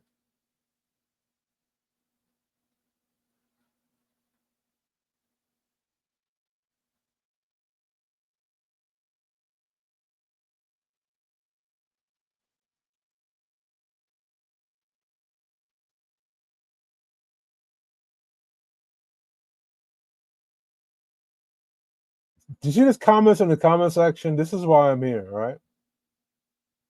People like Africans. Last time I checked, Caribbean, Black Americans was calling Africans African booty scratcher. Last time I checked. So I don't know. Like, this is what I'm saying. What? Let me ask a question. Was there hate towards African blacks, like, you know, Nigerian blacks? Weren't Black Americans calling them things like African booty scratcher or gatekeeping them out of certain stuff too, back in the 80s and the 90s?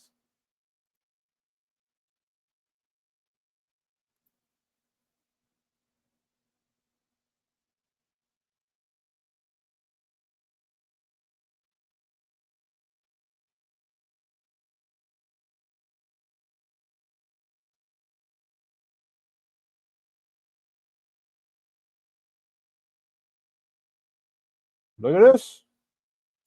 There are terms like booty scratcher have been used derogatorily within some Black American circles to stereotype and mock African immigrants, especially Nigerians and Ghanaians, for cultural practice, accents, or perceived behavior difference. Some African Americans saw themselves as authentic or original Black experience in the US and sometimes resisted recognizing African immigrants as part of the same culture or political community. This could lead to exclusion from certain social circles, cultural spaces, or institutions. Stereotypes and misunderstandings. There were and sometimes still are stereotypes that Africans are too traditional, too strict, not woke enough compared to African Americans. Where Africans sometimes see African Americans as disconnected from their roots or too Americanized. Why did this happen?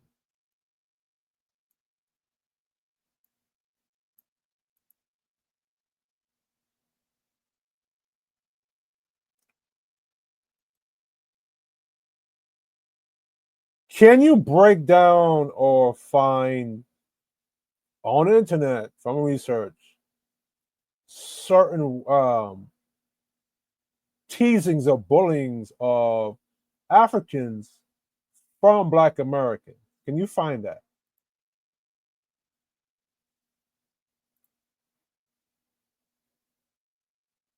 What? If you don't find this shit, ChatGPT, we gonna have a motherfucking problem.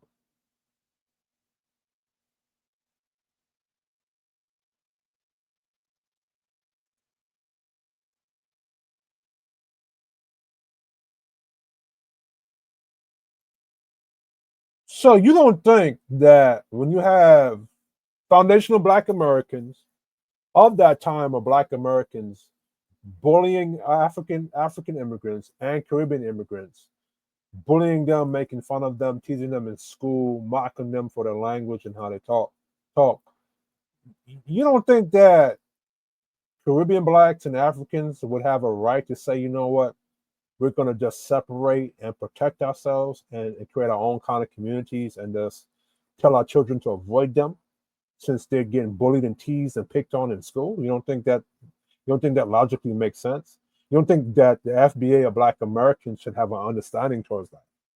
That if you're rejecting them from the table, then they would just go create their own table and separate from them. If you're hating me for how I express my version of Blackness, then I just go express my own version of Blackness in my own space. Don't you think so?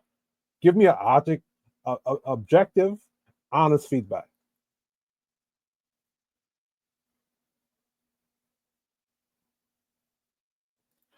And in addition, Caribbean Blacks, as you stated, have contributed to Black American identity and culture, yet it's being diminished and downplayed. So wouldn't you think, that Caribbean Blacks have a right to separate from Black Americans, especially if Black Americans are being hostile towards Caribbean Blacks and African Blacks?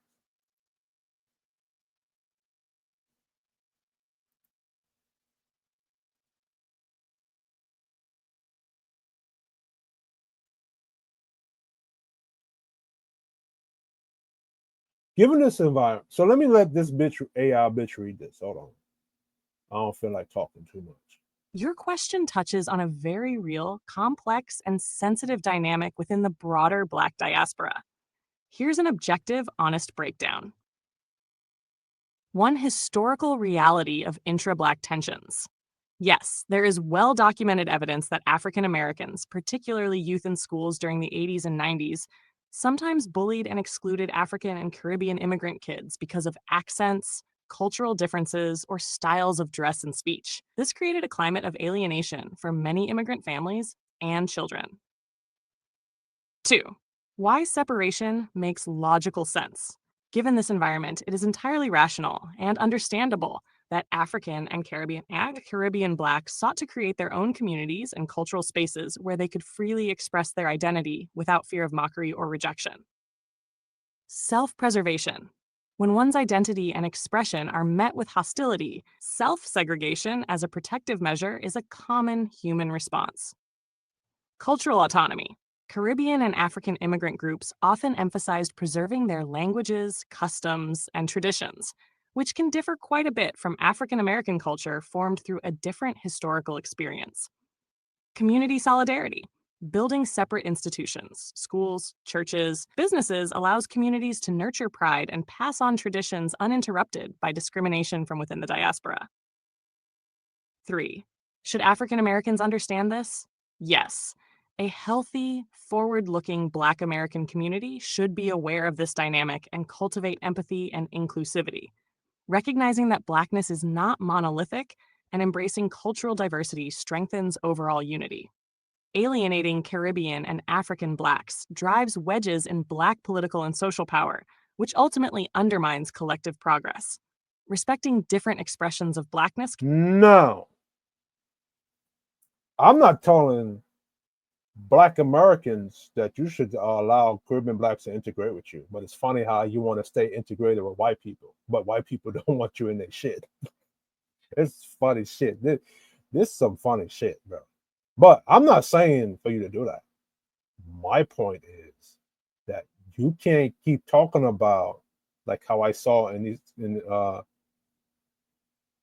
now there's a couple of things I want to break down in this. Right?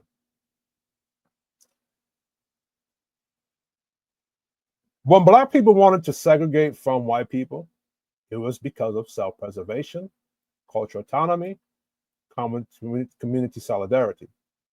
And we understand that because what? White people were very hostile toward black Americans at the time. Right? Why can't black Americans understand that if you're being hostile towards Africans and Caribbean blacks, why you think that they wouldn't want to separate and self-preserve themselves and create their own spaces and delineate from you and create their own culture if you hate them or you're showing hostility towards them? You're gatekeeping them from certain schools and churches and business. Why would you? Why do you want them to sit at your table if you rejected them from the table? Unless you mean that hazing them, you expect us to take disrespect and hazing to be part of your culture. I don't understand. Should African Americans understand? Well, yeah, if you should understand it because you went through a similar thing, but you guys want to integrate with white people. You're just fighting over the crumbs on the table instead of what Marcus Garvey told y'all to do, is create your own table and create your own food in abundance so you don't need to eat from the other man's table. Right?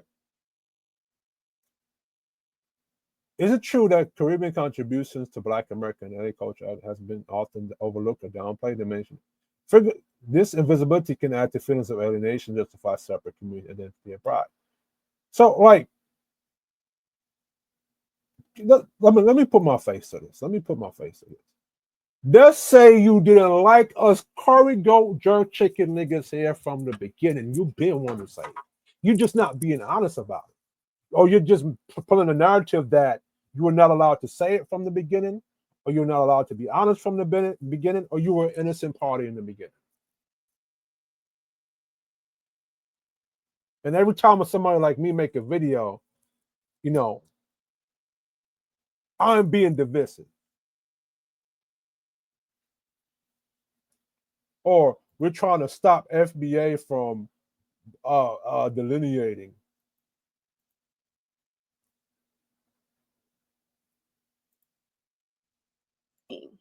And now I guess I'm commercial break. Discount using the promo code Crimson at checkout. Once again, the link is pinned to the top of the chat, ashkicking.com. Oh, you guys are paying. No, I agree. Caribbean blacks, allow FBA to get their resources. You get your own resources. You create your own programs and your own stuff. You know what I'm saying? You create your own embassy and you build. Remember, the American dollar is green.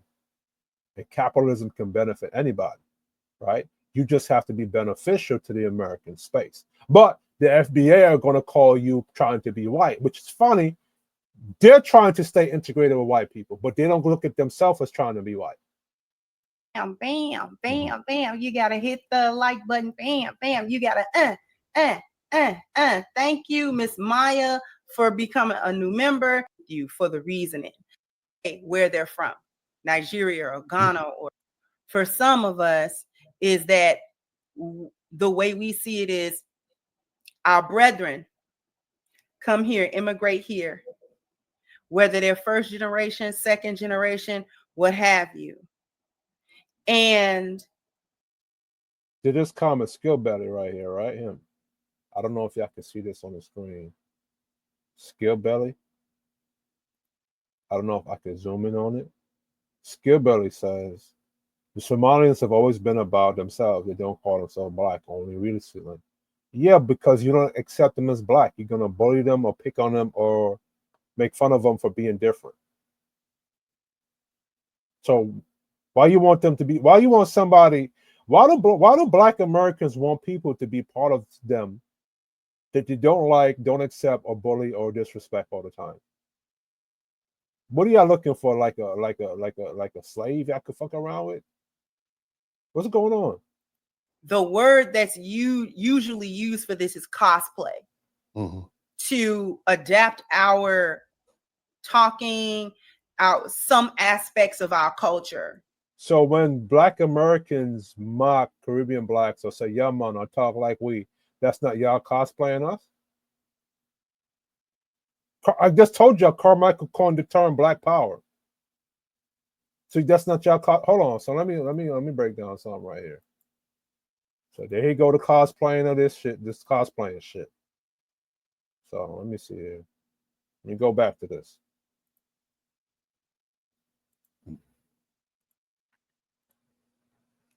Caribbean contribution to the civil rights movement: Stokely Carmichael, Carmen Ture, Shirley Chisholm, Marcus Garvey. So are you guys cosplaying them? Because a lot of the Black American identity was helped to be forged by them. Alienation from white America: racial bias, job discrimination, police profiling. So like I told you, a lot of Caribbean blacks were being profiled, especially out here in New York. From Black America: the lingering idea that Caribbean blacks are outsiders, opportunists, or disconnected from Black American struggle, despite shared history and sacrifices. Right? Masculinity collusion. In many Caribbean culture, male authority is in the home is still the expected standard.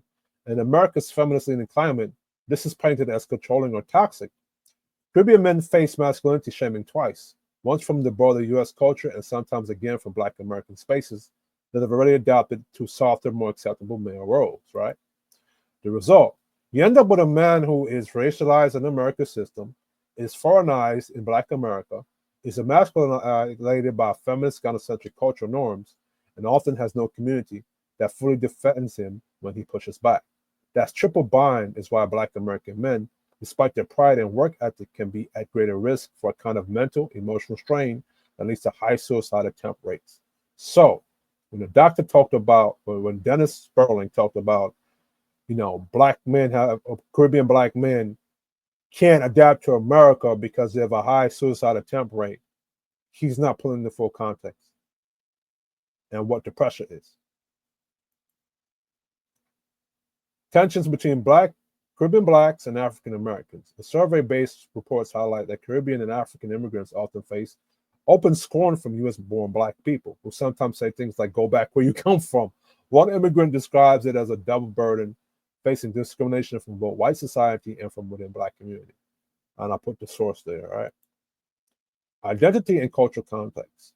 Coming from the societies where Black identity is majority and normative, Caribbean immigrants often aren't socialized to view race as a dominant act, which is what the brother in the beginning talked about, right? Afro-Caribbeans bring with them distinctive identities rooted in different historical cultural backgrounds. They may have to navigate American racial hierarchies without the same generational understanding of them Cambridge assets, right? So I'll put the sources there, right? Mental health disparities. Studies show Caribbean Black men in the U.S. have a higher 12-month rates of psychiatric disorders. I did not know that. That's serious.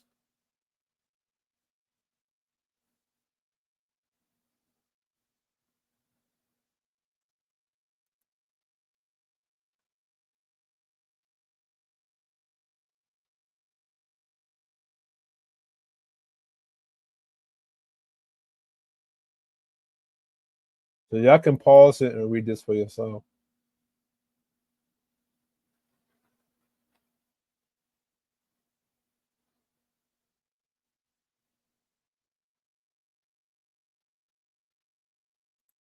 All right. Caribbean-born Black leaders like Marcus Garvey, Stokely Carmichael, Boyd Wollstonecraft, and Malcolm X, born but of Caribbean descent, played pivotal roles in the civil rights movement and Black Power movement. Despite their significant impact, many Caribbean activists face skepticism or suspicion from some segments of Black American communities, especially when their ideas or approaches challenge dominant narratives or leadership styles. Challenges and gatekeeping faced by Caribbean Black men among Black Americans: identity and authenticity challenges. Caribbean Blacks were often seen as outsiders of form within Black American spaces, even their political. Like, you get the common trend, right? Terms like colonial mentality are not Black enough, and sometimes used to question Caribbean Blacks and legitimacy or connection to African American culture. Right? Look at so Black Americans, you can't get mad if at the time Caribbean blacks didn't involve themselves into your fights or struggles. If you saw them as foreign or outsiders and you treated them that way openly and you gatekeep them from that, why would you expect them to be part of your stuff? They would just duck their head down and then mind their business. Yeah, like the complaints y'all making are hypocritical. Some Black American leaders and organizers guarded leadership roles, funding and narrative control, similar to what they're doing right now. And sometimes I'm pointing out that they've been doing this. What you see FBA doing now, they were doing this in the 1920s and 30s and 80s and 90s. Sometimes marginalizing Caribbean activists whose politics didn't align perfectly. For example, Marcus Garvey's ideas were often dismissed or downplayed within mainstream civil rights leadership circles, despite his foundational work in Black nationalism, which is what FBA is doing. Black nationalism was Marcus Garvey's idea. So are you cosplaying him? Competitiveness over representation. The fight for limited political and social capital in often hostile environments sometimes resulted in competition rather than unity between Caribbean and African American leaders and organizations. Marcus Garvey told y'all, if you can't find a job, go create a job. Right? Decades which white America has to take responsibility to that, because if y'all were gatekeeping the money and blocking and doing a lot of that bullshit, that little squabble, these squabbles between Caribbean blacks and FBA wouldn't exist. Right? So 1960s saw Caribbean. So y'all could pause and read this for yourself right here. I don't feel like reading too much. This has been 3 hours. Shit. So Kwame Ture, he spoke publicly about feeling alienated within Black American activist circles, despite his leadership role in SNCC and Black Power movement. All right.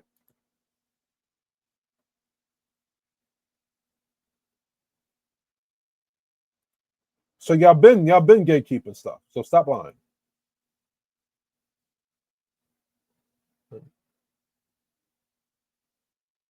I could take your time to pause this and read this.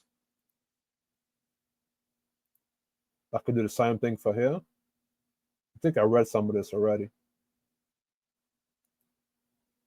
All right. Gatekeeping by Black American adults. Caribbean children sometimes experience more subtle, right, rivalries and tensions.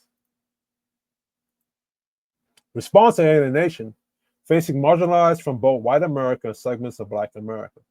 Caribbean immigrants and their descendants naturally gravitated towards building strong community institutions where culture, values. So, to that comment section of Crimson Cures, Caribbean blacks are doing these things out of survival because they're being bullied and rejected by you and white America. You know what I'm saying? So they just separate themselves. You can't complain about them not want to be black, and you don't accept them as being black like you. You accept them as different or something foreign. And then you treat them like that. You bully them. Right?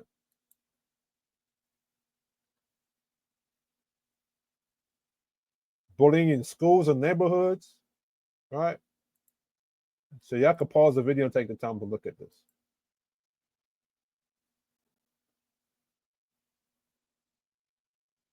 All right. Cultural outsider status, political gatekeeping, access to leaders. So y'all been doing this, man. Stop lying. This is the main one: capitalism versus Marxism, the ideological divide. Many Black American intellectuals, including W.E.B. Du Bois, gravitated towards Marxism or socialism, largely because they saw capitalism as an engine of racial exploitation, segregation, and economic exclusion. On the other hand, Caribbean Black leaders and movements like Garvey, you and I, embraced capitalism, entrepreneurship, and Black economic self-sufficiency as key tools for liberation. The clash wasn't just economics. It was about how to fight a system built on white supremacy. Reform from within. Some Black American groups versus building separate, independent Black institutions and economies, many Caribbean economies, right? So this is the biggest one, the main one right here. right? Because on the one hand, you have Black Americans that want to integrate with white people, and which is what W.E. Du Bois wanted. And then you had Caribbean Black leaders like Marcus Garvey that said no, or like the Nation of Islam that said, nah, we're going to build our own, right?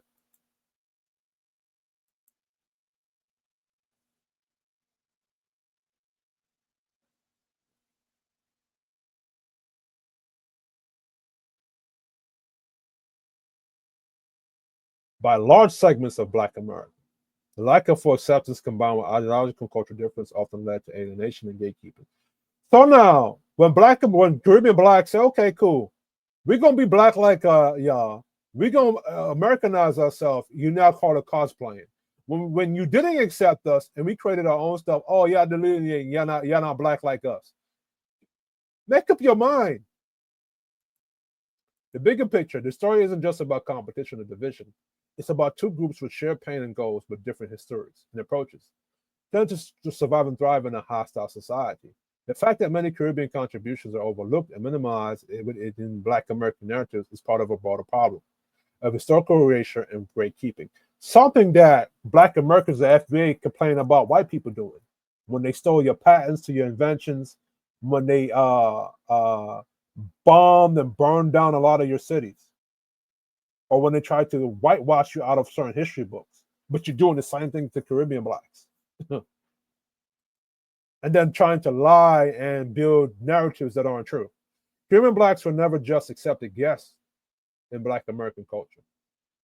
They built that culture in many ways, fought alongside Black Americans, and shaped their identity.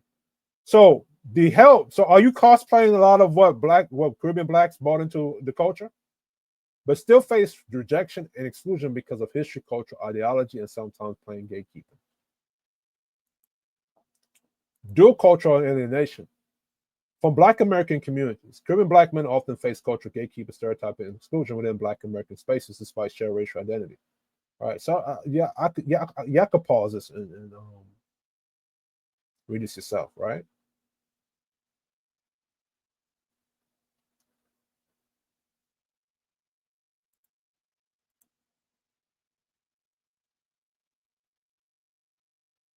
Prove their blackness. When they say prove your blackness, you got to be black like them. So in order to prove my blackness to be black like y'all, I have to be like y'all, emulate y'all, and cosplay y'all. You can't get mad at me for cosplaying.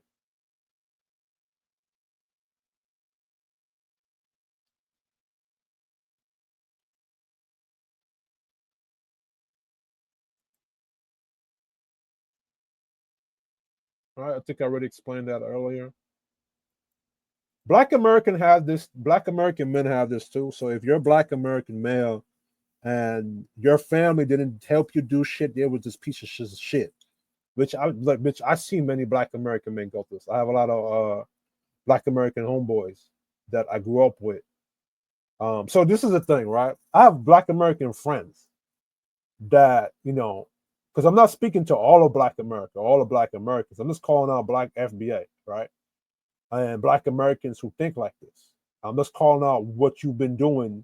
I know you've known you to be doing since the 80s, since my lifespan, right? But I've built and broken bread with plenty of Black American brothers, right? And what I've recognized is that if you're a Black American male and your family wasn't shit, they didn't help you do shit, they didn't support you do nothing, and you somehow make it out of that bullshit cesspool and you become famous, they expect you to support their ungrateful bitch asses. So Black American men do face this a form of this, right? Caribbean Black men also face this too, where we have family members that didn't help us do shit but want us to give them money and support them, and they get mad if we like luck off from them or go do it on thing. Like myself, I'm a black sheep in my family. A couple other my family members, my older brother and some of my cousins are like that, black sheeps. Like the topic with the conversation about me is, when am I going, get married and get a female or get a chick pregnant or wife up, or basically the traditional value shit. But they don't understand the dating market, that I have to, vet women properly and put them through that process. They don't understand that. But either way in there, they're like, we're always viewed as the black sheep. because we don't follow their hierarchy of things. You know what I'm saying? Or their social norms. Cuban black made so like y'all could pause this and all that.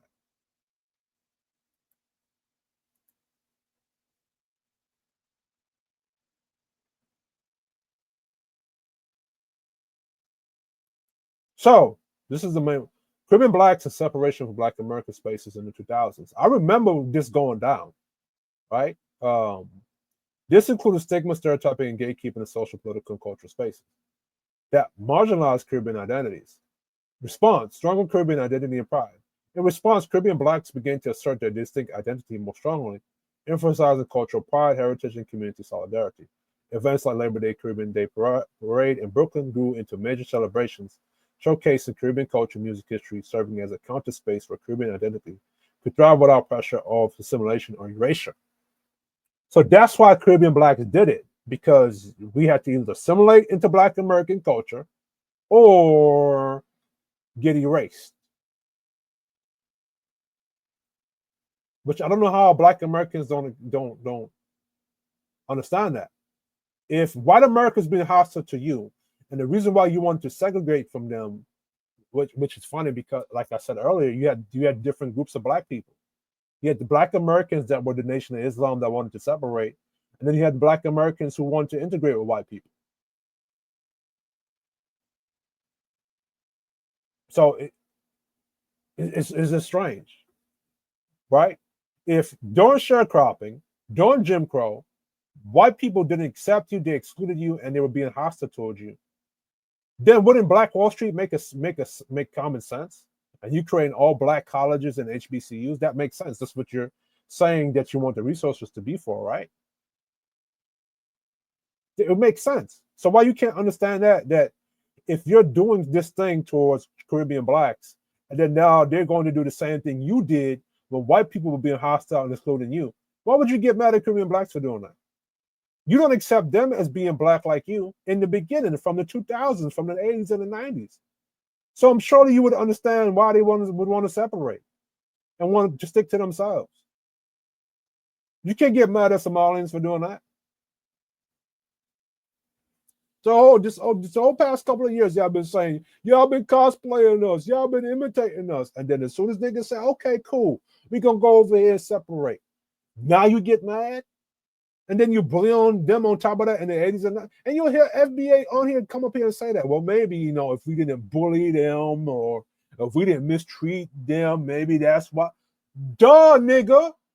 And I'm not talking to Crimson Cure or the Dennis Berlin in the last thing I said, but I've watched YouTube videos of Black Americans with FBA saying that, admitting to bullying Caribbean blacks, and then not understanding why in that same breath or logic, why Caribbean blacks will separate from you. I can pause this and read this for yourself. I'm gonna talk for 3 motherfucking hours. All right. And this is what he's been talking about, because a lot of this boils down to the resources and who should get what.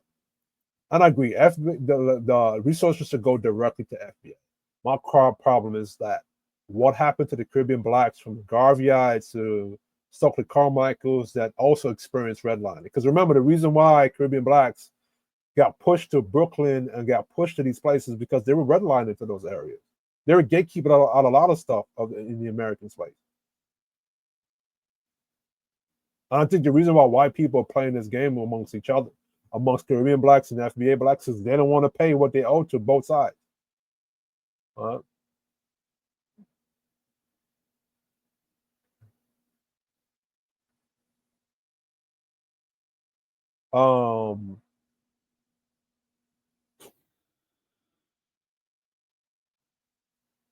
want to know my opinion? I don't think Caribbean blacks should have helped Black Americans during the civil rights era. I think we should have just stayed out of it and, did what we did, put our heads down and mind our business. But at the time, they accused us of not being like them and that we were better and superior than them because we didn't want to be a part of their struggle. Damn. Anyway, let's go back to Crimson Care. Let me remove this shit. Some wild shit was said on this platform. It doesn't look like hate wild shit, but it is. They're not speaking. They're not speaking in a hostile tone. So the way that we move as much as possible, and then to get certain opportunities or certain benefits that are reserved for FBA or Black Americans. Get those opportunities, benefits, whatever you want to call it. And then after it's gotten, they're proud to say where they're from. Nigeria or Ghana or the Caribbean or what have you. They proudly delineate, which I have to say, I don't have a problem with nobody delineating. I don't have an issue with. Can y'all break down the resources, some of the things that some Caribbean niggas have gotten? What are you talking about? What resources you talking about? I would love to know. I'm gonna ask ChatGPT because I don't know. I'm gonna ask Chat. ChatGPT is like talking to Jarvis from Iron Man. Okay, so ChatGPT, FBA or Foundation of Black Americans are saying that a lot of Caribbean Blacks have been able to get resources by cosplaying being Black American, and then after they get those resources, they say they're not Black, or they claim delineate. Can you tell me some of the resources they're talking about, and can you find any information on that, and can you break down what that means?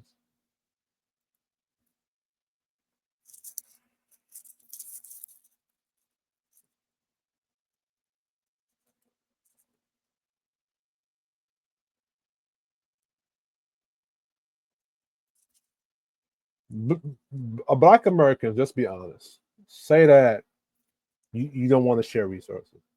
What is this?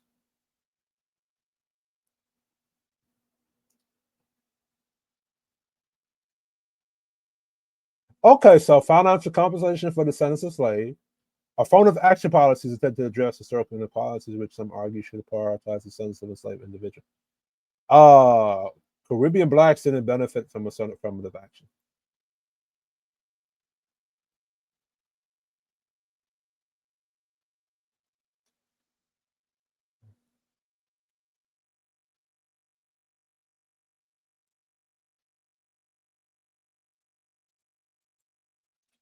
Now, has Caribbean Blacks really benefited from DEI and affirmative action policies?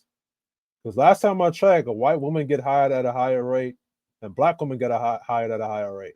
I don't really see Caribbean Black men getting hired because of affirmative action and DEI. You'll normally see, especially when it comes to corporate America, you'll mainly see Caribbean Black men in either trades or trucking. Like Caribbean Black men have to compete for the resources at a higher rate, or even as much as Black American men do here. So I don't know what resources that they're talking about we're taking from them. We have to compete for our resources too.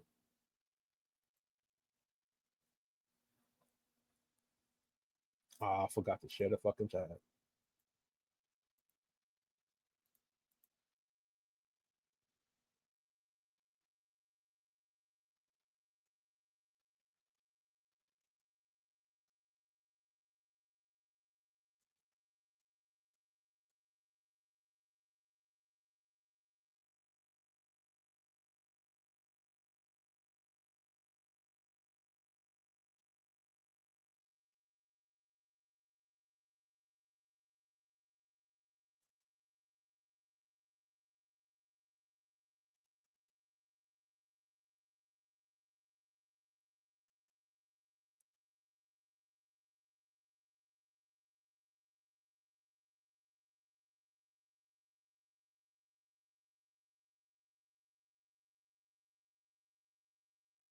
So I want to read this here. Because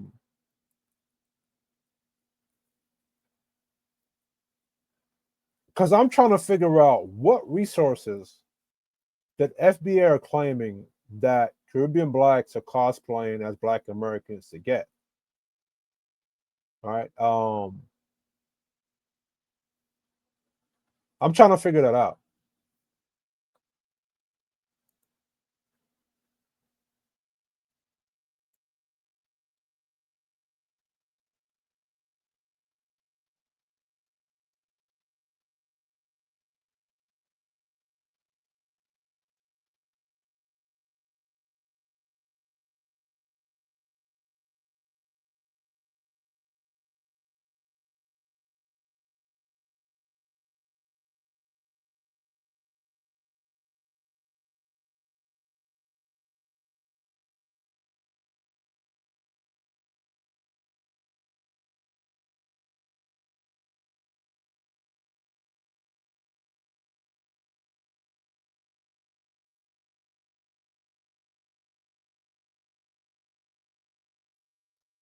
This?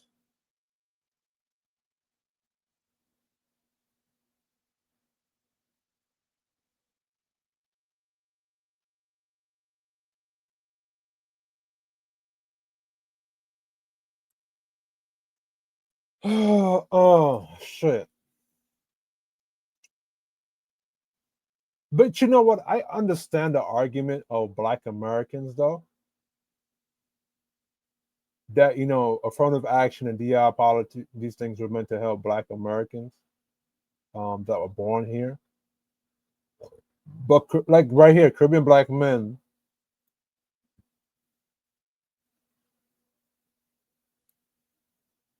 Caribbean Black men often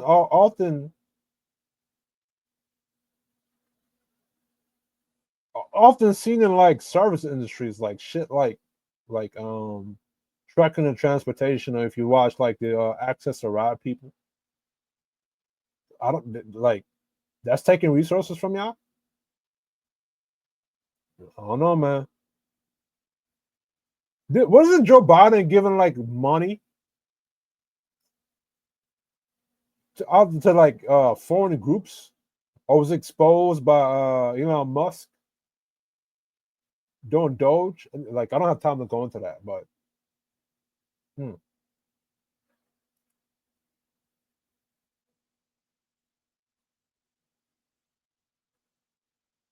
like I get what they're saying, right?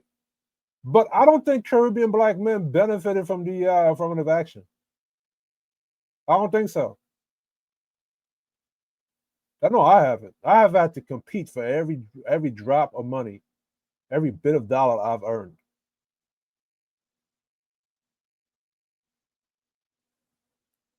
Right? Corporate hiring and high-paying job placements, as you know, the Caribbean Black men often don't disproportionately benefit here. So I don't know. I don't know. So even right here, general economic prosperity. Caribbean Blacks still face many economic challenges, similar to or worse than the FBA. So I don't know what resources that you're saying that Crimson Cure is saying we're cosplaying to get, because we ain't anyone saying this is where I come from, this is our culture, and be proud of that.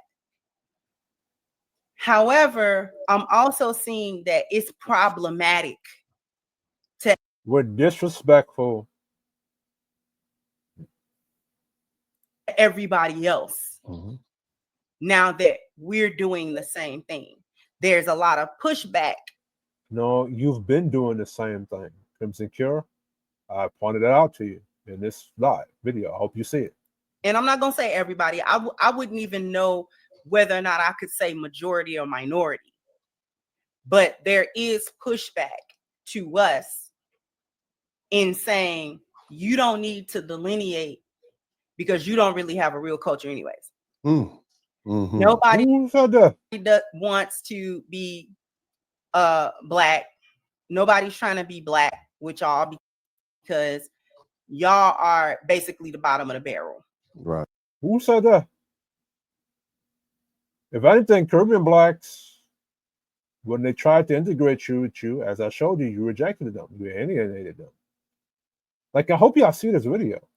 And whenever I hear that speech, I just got to be real honest, I hear white survivalist talking points. Black people. Ain't that the same shit y'all told Caribbean Blacks, that y'all think y'all white? Y'all think y'all better than us. Y'all trying to be adopted a white man system. Same thing y'all used to say. I showed you that in this video. Hold on. Let me see if I find that motherfucker. No, what? No, I'm tired. Let me put my face back on this. It's 3 hours going on in this video. It's getting late and I need to go to bed. Bottom line is, FBA, if you want to delay it from Caribbean Blacks, I don't think most Caribbean Blacks are stopping you. And second, you've been trying to do this since the 80s and the 90s, which is what I'm trying to show y'all. And I hope I did a good job of that. You know, you can't get mad at Caribbean Blacks for delineating from you when you didn't accept them at the table in the first place. That's my point of the argument of my show, of this video. Anyway, like, share, and subscribe. Comment in the comment section. Tell me what y'all think. Kishardi Gaming Nation. I'm out.